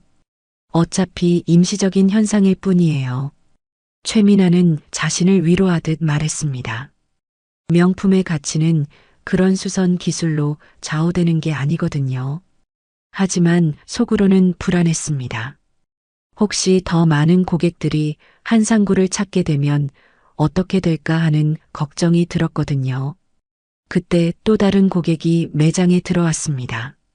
이번에는 젊은 여성이었는데 그녀 역시 한상구를 찾았습니다. 아까 구두 수선해 주신 할아버지 어디 계세요? 친구가 추천해 줬거든요. 최미나의 얼굴이 굳어졌습니다. 소문이 퍼지고 있는 것이었죠. 한상구의 실력이 입소문을 타고 있었습니다. 고객님, 저희가 더 나은 서비스를. 박도윤이 말하려 했지만 고객은 관심이 없었습니다. 아니에요. 그분이 하신 일을 직접 봤거든요. 정말 예술이더라고요. 결국 그 고객도 한상구가 있는 통로로 향했습니다. 최미나와 박도윤은 점점 더 불쾌해졌죠. 정서연은 이런 상황을 지켜보며 복잡한 마음이었습니다. 한상구의 실력이 인정받는 것은 기뻤지만 동시에 직장 내 분위기가 악화되는 것도 걱정이었어요. 오후가 되자 한상구 주변에는 작은 줄이 생겼습니다. 그의 소문을 듣고 찾아온 고객들이었죠. 좁은 통로에서 불편한 자세로 일하면서도 한상구는 한 명 한 명 정성스럽게 구두를 수선해 주었습니다. 정말 신기해요. 이렇게 편해질 줄 몰랐어요. 예술 작품 같아요. 어떻게 이런 일이 가능하죠? 할아버지, 정말 고맙습니다. 고객들의 감탄사가 계속 이어졌습니다. 한상구는 여전히 말수가 적었지만 그의 작업에 대한 고객들의 반응을 보며 조용한 만족감을 느끼고 있는 것 같았어요. 하지만 최미나와 박도윤의 불만은 계속 쌓여갔습니다. 자신들의 존재가 무시당하고 있다고 느꼈거든요. 특히 고객들이 매장 직원들의 제안은 거절하고 한상구만을 찾는 것이 자존심에 큰 상처가 되었습니다. 이 상황을 어떻게 해야 할까요? 박도윤이 최미나에게 속삭였습니다. 일단 지켜봅시다. 내일 VIP 행사 때까지는 참아야겠어요. 최미나는 이를 악물며 대답했습니다. 하지만 그 이후에는 확실히 정리할 거예요. 해가 지고 백화점 폐점 시간이 다가왔습니다. 한상구는 마지막 고객의 구두까지 정성스럽게 마무리했어요. 그리고 조용히 자리를 정리하기 시작했습니다. 정서연이 다가와서 말했습니다. 할아버지, 오늘 고생 많으셨어요. 내일도 오실 건가요? 한상구는 고개를 끄덕이며 답했습니다. 그렇습니다. 할 일이 있으니까요. 그의 대답에는 어떤 의미가 담겨 있는 것 같았지만 정서연은 그것이 무엇인지 알 수 없었어요. 다만 한상구의 눈빛에서 무언가 깊은 것을 느꼈을 뿐이었습니다. 한상구가 떠난 후 매장은 다시 조용해졌습니다. 하지만 분위기는 전과 같지 않았어요. 무언가 변화의 기운이 감돌고 있었거든요. 최민아는 창밖을 바라보며 생각에 잠겼습니다. 내일 있을 VIP 행사가 성공적으로 끝나기만 하면 이 모든 문제들이 해결될 거라고 믿고 싶었어요. 하지만 마음 한편으로는 불안감을 지울 수 없었습니다. 다음 날 아침 라메종 백화점에는 새로운 소문이 돌고 있었습니다. 어제 한상구의 구두 수선을 받은 고객들이 SNS에 후기를 올리기 시작한 것이죠. 백화점의 구두 수선 장인 등장, 명품보다 더 명품 같은 수선 실력 같은 글들이 급속도로 퍼져나갔습니다. 최민아는 아침 일찍 출근해서 온라인 커뮤니티를 확인하고 있었습니다. 그녀의 얼굴은 점점 굳어져 갔죠. 예상보다 훨씬 많은 사람들이 한상구에 대해 이야기하고 있었거든요. 이 상황 어떻게 할 거예요? 박도윤이 다가와서 걱정스럽게 물었습니다. 그도 마찬가지로 온라인 반응을 확인하고는 당황한 상태였어요. 일단 진화해야죠. 최민아는 냉정하게 말했습니다. 오늘 VIP 행사에 집중해야 해요. 그게 더 중요하거든요. 하지만 속으로는 화가 치밀고 있었습니다. 자신이 그토록 공들여 만들어 온 매장의 품격 있는 이미지가 하루 만에 흔들리고 있다는 생각이 들었거든요. 그때 정서연이 출근했습니다. 그녀는 평소와 다름없이 밝은 인사를 건넸지만 최민아와 박도윤의 차가운 반응을 느낄 수 있었어요. 서연아, 너도 온라인 얘기들 봤지? 박도윤이 날카롭게 물었습니다. 네, 조금 봤어요. 정서연은 조심스럽게 대답했습니다. 어떻게 생각해? 최민아가 팔짱을 끼고 정서연을 노려봤습니다. 우리 매장 이미지가 이상하게 왜곡되고 있는데? 정서연은 난처한 표정을 지었습니다. 솔직히 말하면 한상구의 실력을 인정하는 온라인 반응들이 당연하다고 생각했거든요. 하지만 직장 상사들 앞에서 그런 말을 할 수는 없었어요. 일시적인 현상일 거예요. 정서연은 애매하게 답했습니다. 일시적이라고? 최민아의 목소리가 높아졌습니다.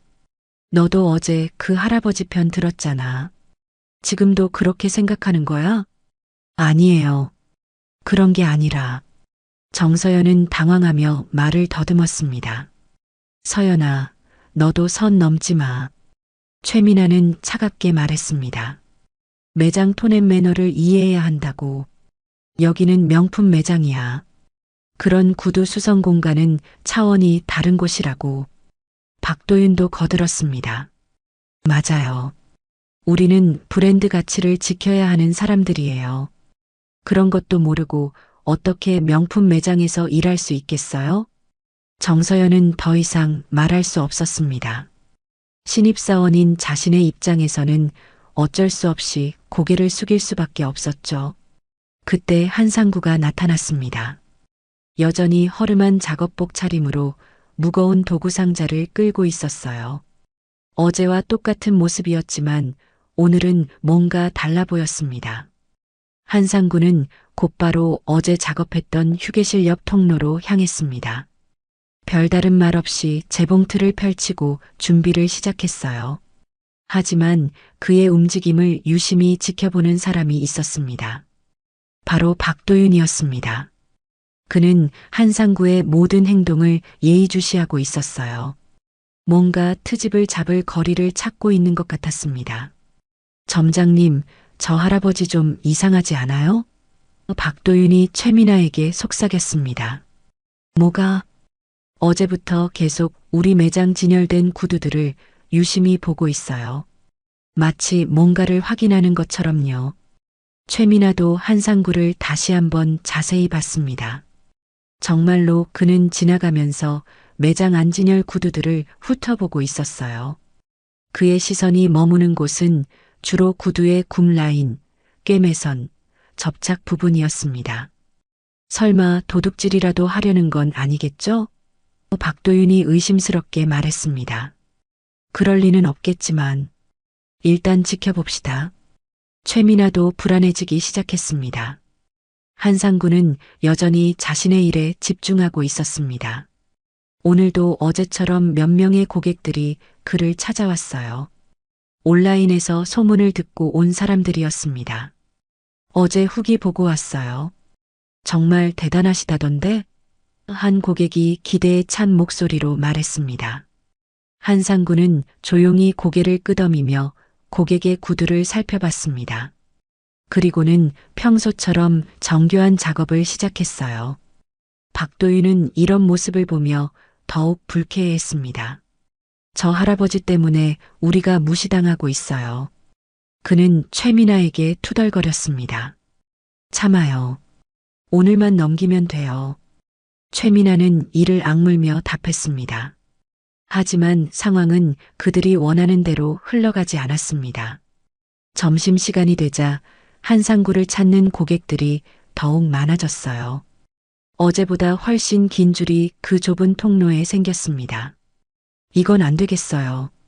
박도윤이 참지 못하고 말했습니다. 저렇게 줄을 서 있으면 다른 고객들 통행에 방해가 되잖아요. 최미나도 동의했습니다. 맞아요. 안전상 문제도 있고요. 그들은 보안팀에 연락해서 상황을 정리하려 했습니다. 하지만 고객들의 반발이 만만치 않았어요. 왜 못하게 해요? 우리가 돈 내고 서비스 받는 건데 할아버지가 뭘 잘못했다고 그래요? 고객들의 항의에 보안팀도 난처해했습니다. 실제로 한상구가 법적으로 문제가 될 일을 한 것은 아니었거든요. 이런 상황에서 박도윤은 다른 방법을 생각해냈습니다. 한상구를 직접 대면해서 문제를 지적하는 것이었어요. 할아버지, 박도윤이 한상구에게 다가갔습니다. 목소리에는 의도적인 위압감이 담겨 있었어요. 한상구는 작업을 멈추고 고개를 들었습니다. 네, 할아버지, 우리 매장 구두들 계속 보고 계시던데요? 박도윤은 의심스러운 표정으로 물었습니다. 그냥 봤을 뿐입니다. 한상구의 답변은 여전히 담담했습니다. 그냥요? 뭔가 확인하시는 것 같던데요? 박도윤은 계속 추궁했습니다. 한상구는 잠시 말이 없었습니다. 그리고는 천천히 입을 열었어요. 접착 부분에 틈이 있습니다. 한상구가 말했습니다. 진열된 구두 중 몇 켤레요. 접착 부분이요? 박도윤은 코웃음을 쳤습니다. 할아버지가 뭘 안다고 우리 명품 구두에 문제가 있다는 거예요? 주변 고객들이 관심을 갖기 시작했습니다. 명품 구두에 문제가 있다는 말에 귀가 솔깃해진 것이죠. 최미나도 급히 다가왔습니다. 무슨 일이에요? 이분이 우리 진열 구두에 문제가 있다고 하시네요. 박도윤이 비꼬듯 말했습니다. 최미나의 얼굴이 붉어졌습니다. 고객들 앞에서 자신들의 상품에 문제가 있다고 지적당한 것이 자존심에 큰 상처가 되었거든요. 어디 보시죠. 최미나는 도전적으로 말했습니다. 정말 문제가 있는지. 한상구는 조용히 일어나서 매장으로 향했습니다. 그리고 진열대의 한 켤레를 가리켰어요. 여기요. 한상구가 구두의 굽부분을 가리켰습니다.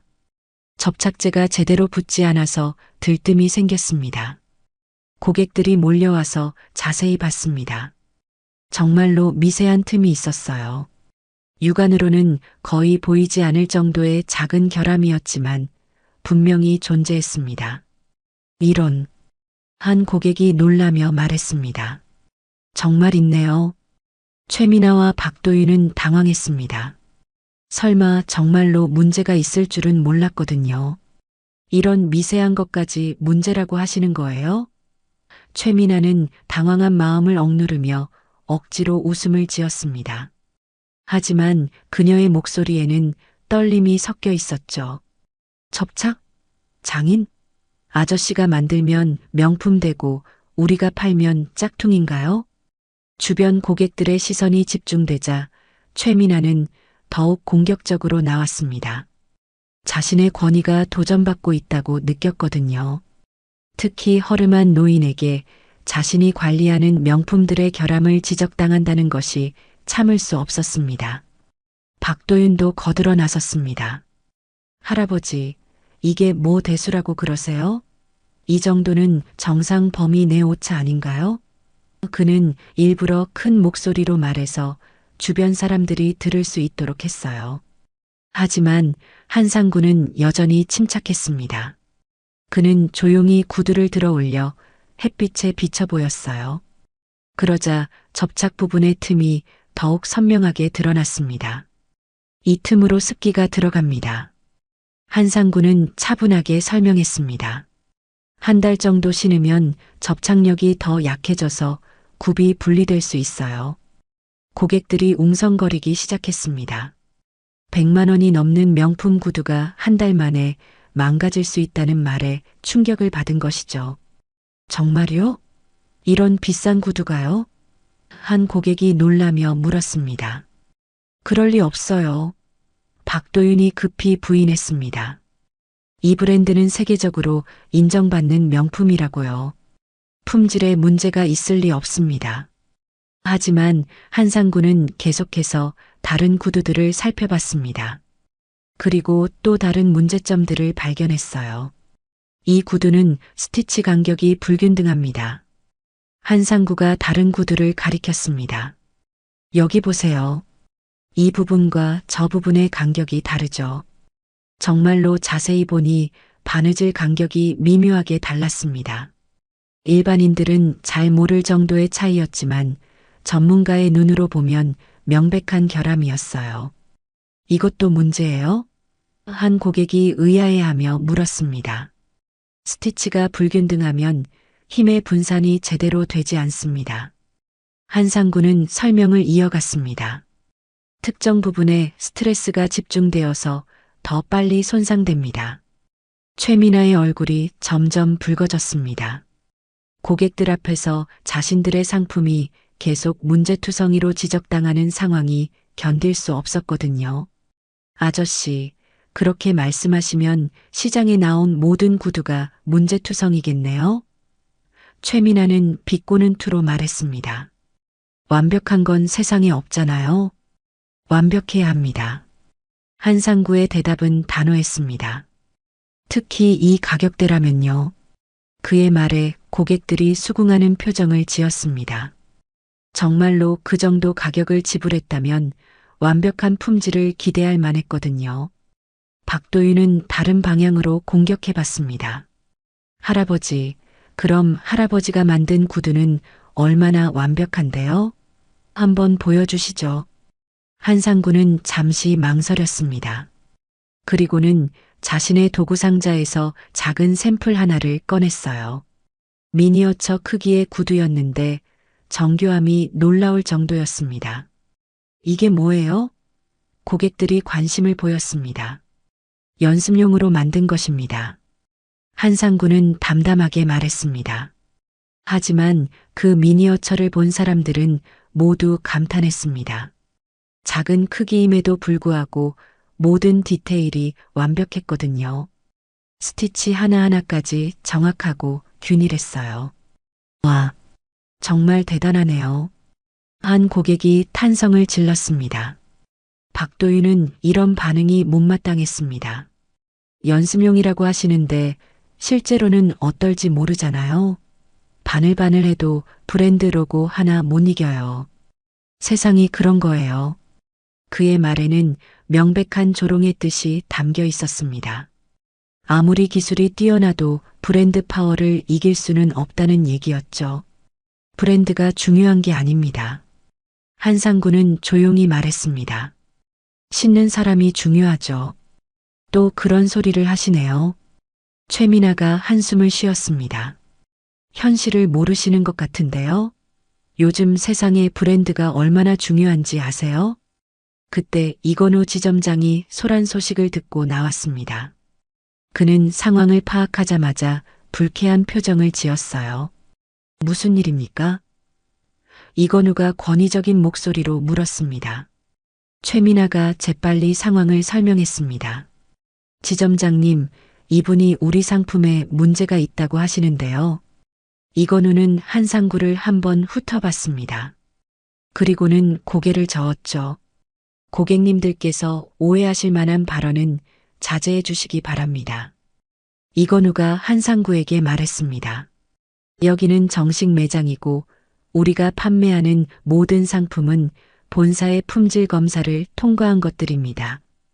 품질 검사가 완벽하지 않을 수 있습니다. 한상구는 여전히 담담했습니다. 무슨 말씀을 하시는 거죠? 이건우의 목소리가 차가워졌습니다. 혹시 우리 브랜드를 폄하하시려는 건 아니시죠? 주변 분위기가 긴장되기 시작했습니다. 고객들도 이런 대립 상황을 지켜보며 웅성거렸어요. 정서연은 안타까운 마음으로 상황을 지켜보고 있었습니다.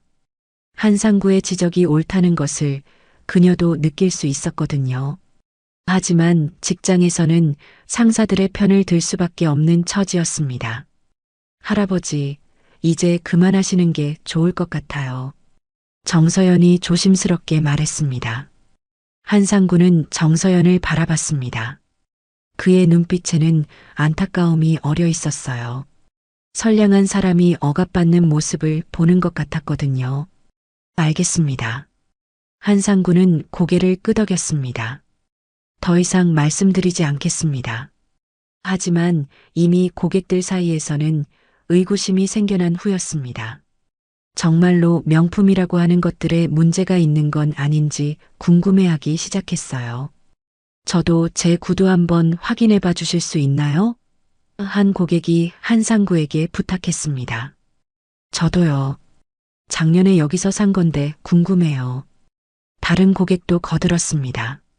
최민아와 박도윤, 이건우는 이런 상황이 더욱 벌어지는 것을 막으려 했습니다.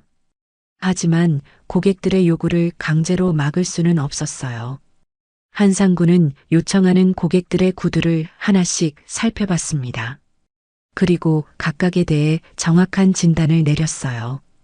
어떤 것은 문제가 없었고 어떤 것은 예상보다 빨리 다를 것 같다고 했습니다. 정말 신기해요. 이런 걸 다 알 수 있는 거예요? 고객들이 감탄했습니다. 오래 해봐서 압니다. 한상구의 대답은 여전히 겸손했습니다. 하지만 매장 직원들은 점점 더 불쾌해졌습니다. 자신들의 전문성이 완전히 무시당하고 있다고 느꼈거든요. 이제 정말 그만하시죠. 박도윤이 참지 못하고 말했습니다. 고객들께 불안감만 조성하시는 것 같은데요. 불안감이 아니라 사실을 말씀드린 것뿐입니다. 한상구는 조용히 대답했습니다. 이때 이건우가 최종 결정을 내렸습니다. 오늘 VIP 행사가 있습니다. 더 이상 이런 일로 소란을 피우시면 안 되겠어요.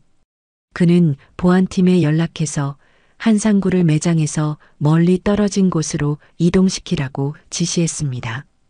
더 이상 고객들과 접촉할 수 없는 곳으로 말이죠. 한상구는 저항하지 않았습니다. 조용히 자신의 도구들을 정리하며 보안 요원들을 따라갔어요. 하지만 그의 뒷모습에는 어떤 의미심장한 분위기가 흘렀습니다. 정서연만이 그 모습을 안타깝게 지켜봤습니다. 뭔가 잘못되고 있다는 느낌을 지울 수 없었거든요. 저녁 6시 라메종 백화점 최고층 대연회장에는 화려한 조명이 켜지기 시작했습니다. 오늘은 세계적인 수제화 브랜드 알프리노의 창립자를 초청한 특별 VIP 갈라 행사가 열리는 날이었죠. 백화점 역사상 가장 큰 규모의 행사라고 할 만큼 성대하게 준비되었습니다. 최민아는 완벽하게 차려입고 행사장을 점검하고 있었습니다. 오늘만 성공적으로 넘기면 본사에서의 자신의 입지가 확실해질 거라고 확신했어요. 그동안 쌓아온 모든 노력이 결실을 맺는 순간이 될 것이라고 생각했습니다. 도윤아, 마지막 체크 다시 한번 해봐. 최민아가 박도윤에게 지시했습니다. 오늘은 정말 실수가 없어야 해. 박도윤도 긴장한 표정으로 체크리스트를 확인했습니다. 네, 점장님. 모든 준비 완료됐습니다. 그들은 오늘 아침에 한상구 때문에 생긴 소동은 이미 잊은 듯 했어요. VIP 고객들은 그런 시시한 일에 관심이 없을 거라고 생각했거든요. 하지만 정서연은 마음이 편하지 않았습니다. 오늘 오후 한상구가 매장에서 완전히 멀어진 후로도 그의 말들이 계속 머릿속에 맴돌았어요. 정말로 그들이 판매하는 명품들에 문제가 있는 것은 아닐까 하는 의구심을 지울 수 없었습니다. 서연아, 너도 정신 차려. 최민아가 정서연의 멍한 모습을 보며 날카롭게 말했습니다. 오늘 VIP 고객들 앞에서 실수하면 안 돼. 알겠지? 네, 알겠습니다. 정서연은 급히 정신을 차리고 대답했습니다. 저녁 7시가 되자 VIP 고객들이 하나둘 도착하기 시작했습니다. 모두 한국 사회의 상류층들이었어요. 대기업 임원들, 유명 연예인들, 정치인들까지 화려한 면면이 자리를 채웠습니다. 이건우 지점장은 긴장된 표정으로 고객들을 맞이했습니다. 오늘 정말 특별한 분을 모시게 되어 영광입니다. 그는 들뜬 목소리로 말했습니다. 행사장 한편에서는 외국계 임원들도 보였습니다. 모두 검은 양복을 차려입고 진지한 표정을 짓고 있었어요. 그들은 알프리노 본사에서 파견된 사람들이었습니다. 창립자께서 곧 도착하실 예정입니다. 외국인 임원 중 한 명이 유창한 한국어로 안내했습니다. 최민아와 박도윤은 들떠 있었습니다. 세계적인 명품 브랜드의 창립자를 직접 만날 수 있다는 것만으로도 흥미로웠거든요. 더욱이 이런 자리에서 좋은 인상을 남길 수 있다면 앞으로의 커리어에 큰 도움이 될 것이라고 생각했어요. 점장님, 창립자분이 어떤 분일까요? 박도윤이 기대에 찬 목소리로 물었습니다. 아마 굉장히 세련되고 품격 있는 분일 거야. 최민아가 상상하며 대답했습니다. 세계적인 명품 브랜드를 만든 분이니까 말이야. 그때 정서연이 행사장 정리를 하다가 바닥에서 얇은 실타래 한 가닥을 발견했습니다. 어디서 떨어진 것인지 모르지만 그 실의 색깔이 묘하게 익숙해 보였어요. 어디서 본 것 같은 느낌이 들었습니다. 정서연은 그 실을 자세히 들여다봤습니다. 최근에 패션 관련 블로그를 읽다가 본 기억이 났어요. 알프리노 공방에서만 사용하는 특별한 색상의 실이라는 내용이었습니다. 설마 정서연의 마음속에 이상한 생각이 스쳤습니다. 하지만 금방 고개를 저었어요. 그럴 리가 없다고 생각했거든요. 8시가 되자 행사가 본격적으로 시작되었습니다. 이건우가 사회를 맡아 행사를 진행했어요. 오늘 이 자리에 모여주신 모든 분들께 감사드립니다. 이건우의 목소리가 행사장에 울려 퍼졌습니다. 알프리노라는 브랜드가 얼마나 특별한지 다시 한번 느끼실 수 있는 시간이 될 것입니다. 고객들은 박수를 치며 기대감을 나타냈습니다. 모두 세계적인 장인의 이야기를 듣고 싶어 했어요. 알프리노는 단순한 구두 브랜드가 아닙니다. 이건우가 계속 설명했습니다. 예술과 실용성을 완벽하게 결합한 작품들을 만들어내는 곳이죠. 최민아는 뿌듯한 표정으로 고객들의 반응을 지켜봤습니다. 자신이 관리하는 브랜드가 이렇게 높이 평가받는 것이 자랑스러웠어요. 그때 행사장 뒤쪽에서 작은 소동이 일어났습니다. 몇몇 고객들이 웅성거리며 뭔가를 이야기하고 있었어요. 뭐가 문제죠? 박도윤이 그쪽으로 다가가서 확인해 봤습니다. 아, 오늘 낮에 백화점에서 만난 할아버지 이야기예요. 한 고객이 설명했습니다. 구두 수선을 정말 잘하시는 분이더라고요. 그분 말로는 여기 진열된 구두들에도 문제가 있다고 하시던데. 박도윤의 표정이 굳어졌습니다. 오늘 아침 일이 아직도 고객들 사이에서 화제가 되고 있었던 것이죠. 그런 말씀은 신경 쓰지 마세요. 박도윤이 재빨리 무마하려 했습니다. 전문가가 아닌 분의 개인적인 의견일 뿐이에요. 하지만 다른 고객들도 관심을 보이기 시작했습니다. 정말요? 어떤 할아버지인데요? 저도 그분 소문 들었어요. 실력이 대단하다던데? 최민아는 이런 상황이 벌어지는 것을 보고 불안해졌습니다. 오늘 이런 중요한 자리에서 그런 이야기가 나오는 것이 부담스러웠어요. 고객님들, 이제 곧 메인 이벤트가 시작됩니다. 최민아가 급히 주제를 돌리려 했습니다. 창립자분께서 직접 나오실 예정이에요. 그 순간 행사장의 조명이 어두워졌습니다. 그리고 대형 스크린에 영상이 재생되기 시작했어요. 누군가의 손이 정교하게 바느질하는 클로즈업 영상이었습니다. 저희 창립자께서는 평생을 구두 제작에 바치신 진정한 장인입니다. 사회자의 목소리가 웅장하게 울려 퍼졌습니다. 스크린 속 손의 움직임은 놀라울 정도로 정교했습니다. 바늘 하나하나의 움직임까지 완벽하게 계산된 것 같았어요. 마치 예술 작품을 만들어내는 것 같았습니다. 정서연은 그 영상을 보며 이상한 기분을 느꼈습니다. 어디서 본 것 같은 손놀림이었거든요. 하지만 정확히 어디서 봤는지는 기억나지 않았어요. 오늘 장인의 손으로 세계의 걸음을 바꾼 분을 모십니다. 사회자의 목소리가 더욱 감동적으로 변했습니다. 고객들은 모두 숨을 죽이고 기다렸습니다. 세계적인 명품 브랜드의 창립자가 어떤 모습일지 궁금해했어요. 최민아와 박도윤도 긴장한 표정으로 무대를 바라봤습니다. 드디어 자신들이 그토록 기다리던 순간이 다가온 것이죠. 그분을 모시겠습니다. 알프리노의 창립자. 사회자가 말을 끝내려는 순간이었습니다. 갑자기 행사장 뒤편에서 소란이 일어났습니다. 누군가 문을 열고 들어오는 소리가 들렸어요. 모든 사람들의 시선이 그쪽으로 향했습니다. 그리고 모두가 깜짝 놀랐어요. 들어온 사람은 다름 아닌 한상구였습니다. 여전히 허름한 작업복 차림이었지만 이상하게도 당당한 모습이었어요. 저분이 왜 여기에?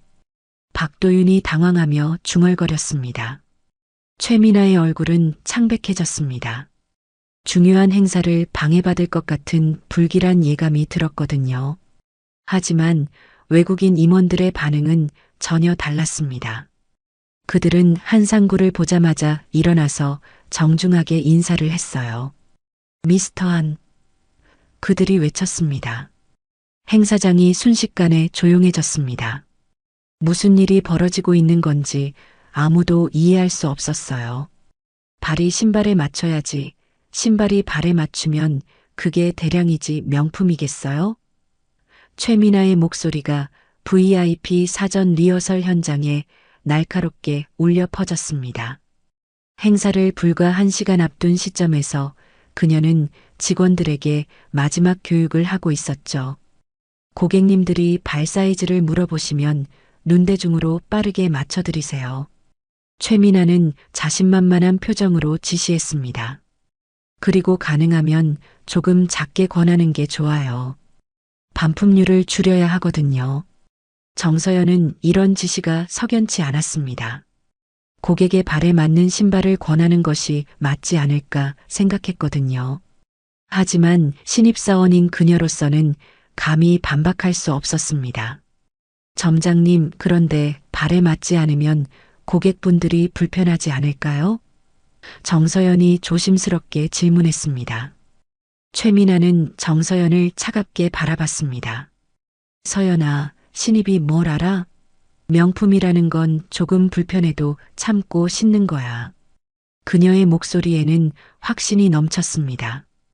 브랜드 가치가 편안함보다 중요하다고. 박도윤도 맞장구를 쳤습니다. 맞아요. 명품은 포장과 경험입니다. 실용성은 부차적인 거예요.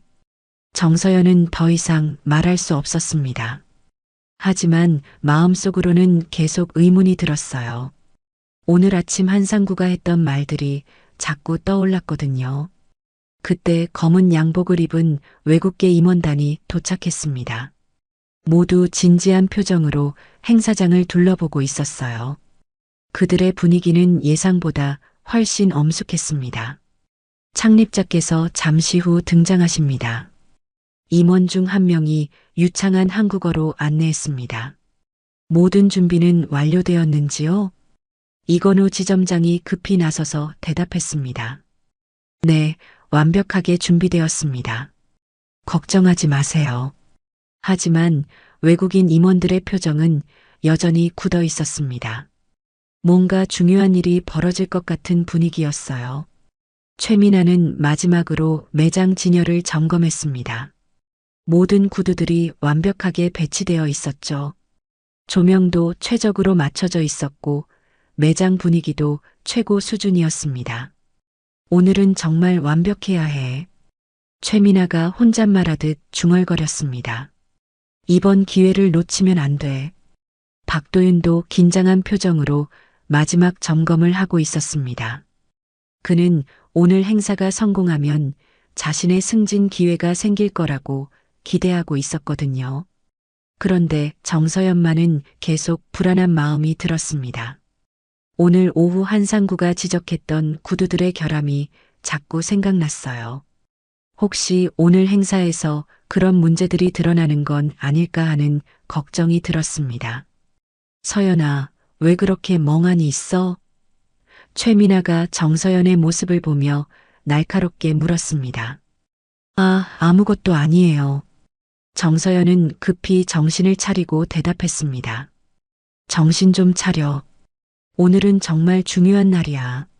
최민아는 경고하듯 말했습니다. 시간이 흘러 VIP 고객들이 하나둘 도착하기 시작했습니다. 모두 한국 사회의 최상류층들이었어요. 그들의 화려한 모습을 보며 최민아는 뿌듯함을 느꼈습니다. 정말 대단한 분들이 오셨네요. 박도윤이 감탄하며 말했습니다. 당연하지. 알프리노라는 브랜드가 얼마나 특별한데. 최민아는 자랑스러운 표정을 지었습니다. 하지만 고객들 사이에서는 여전히 오늘 낮 한상구에 대한 이야기가 오가고 있었습니다.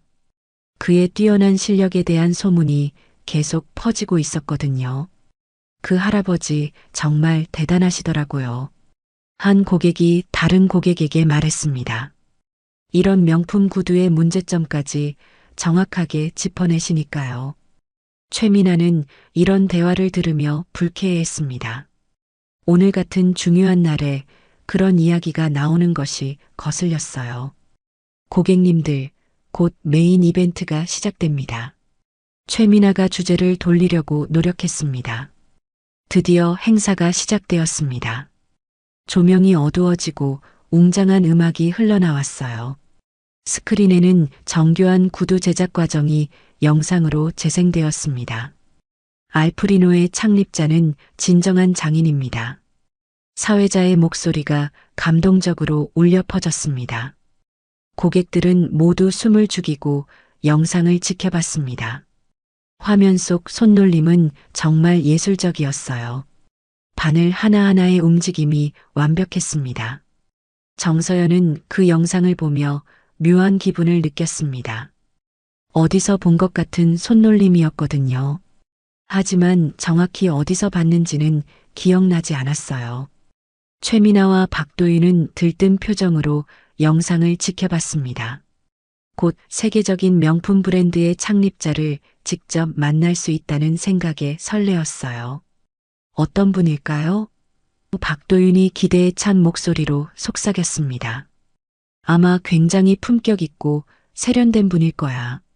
최민아가 상상하며 대답했습니다. 그때 외국인 임원들이 무대 옆으로 이동했습니다. 그들의 표정은 여전히 진지했어요. 뭔가 중대한 발표를 앞둔 것 같은 분위기였습니다. 오늘 이 자리에서 특별한 발표가 있을 예정입니다. 임원 중 한 명이 마이크를 잡고 말했습니다. 여러분께서 예상하지 못한 내용일 수도 있습니다. 고객들 사이에서 궁금증이 커졌습니다. 무슨 발표인지 모두가 궁금해했어요. 최민아는 불안한 마음이 들기 시작했습니다.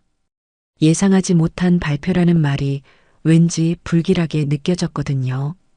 괜찮을 거예요, 그렇죠? 박도윤이 걱정스럽게 물었습니다. 당연히 괜찮을 거야. 우리가 뭘 잘못했다고. 최민아는 자신을 다독이듯 말했습니다. 하지만 속으로는 계속 불안했습니다. 오늘 하루 동안 일어난 일들이 자꾸 떠올랐거든요. 특히 한상구가 지적했던 품질 문제들이 신경 쓰였어요. 정서연은 바닥에서 주운 그 실타래를 다시 한번 들여다봤습니다. 알프리노 공방에서만 사용하는 특별한 실이라고 했던 기억이 났어요. 그런데 그 실이 왜 여기에 있는 걸까요? 이제 창립자분을 모시겠습니다. 사회자의 목소리가 다시 울려 퍼졌습니다. 모든 사람들의 시선이 무대로 집중되었습니다. 드디어 그 순간이 다가온 것이죠. 최민아와 박도윤은 긴장한 표정으로 무대를 바라봤습니다. 그들이 그토록 기다리던 순간이었어요.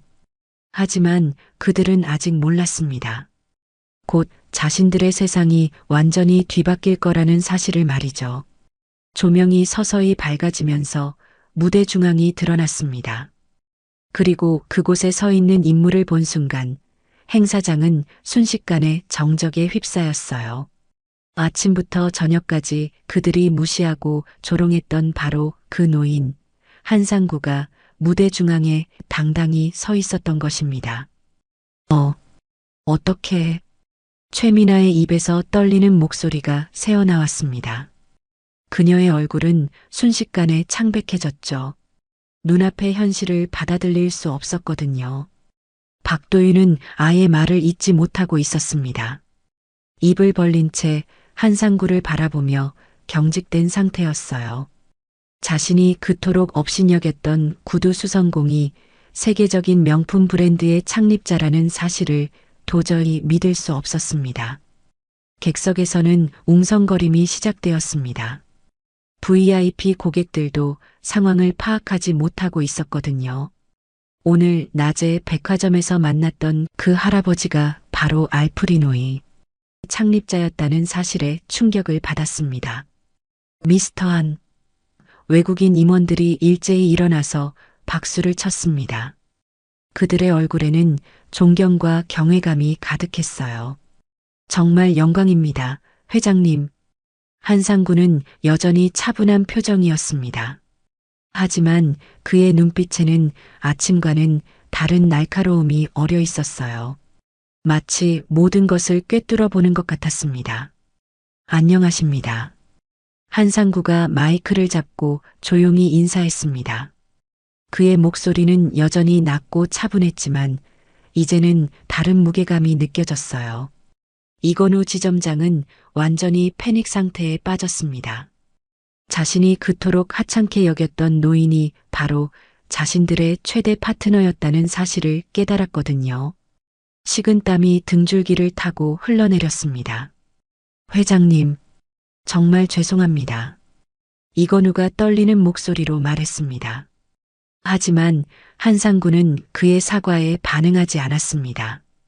대신 무대 한쪽에 준비된 전시대로 걸어갔어요.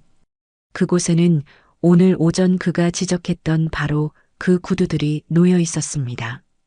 오늘 이 매장을 둘러보며 많은 것을 보았습니다.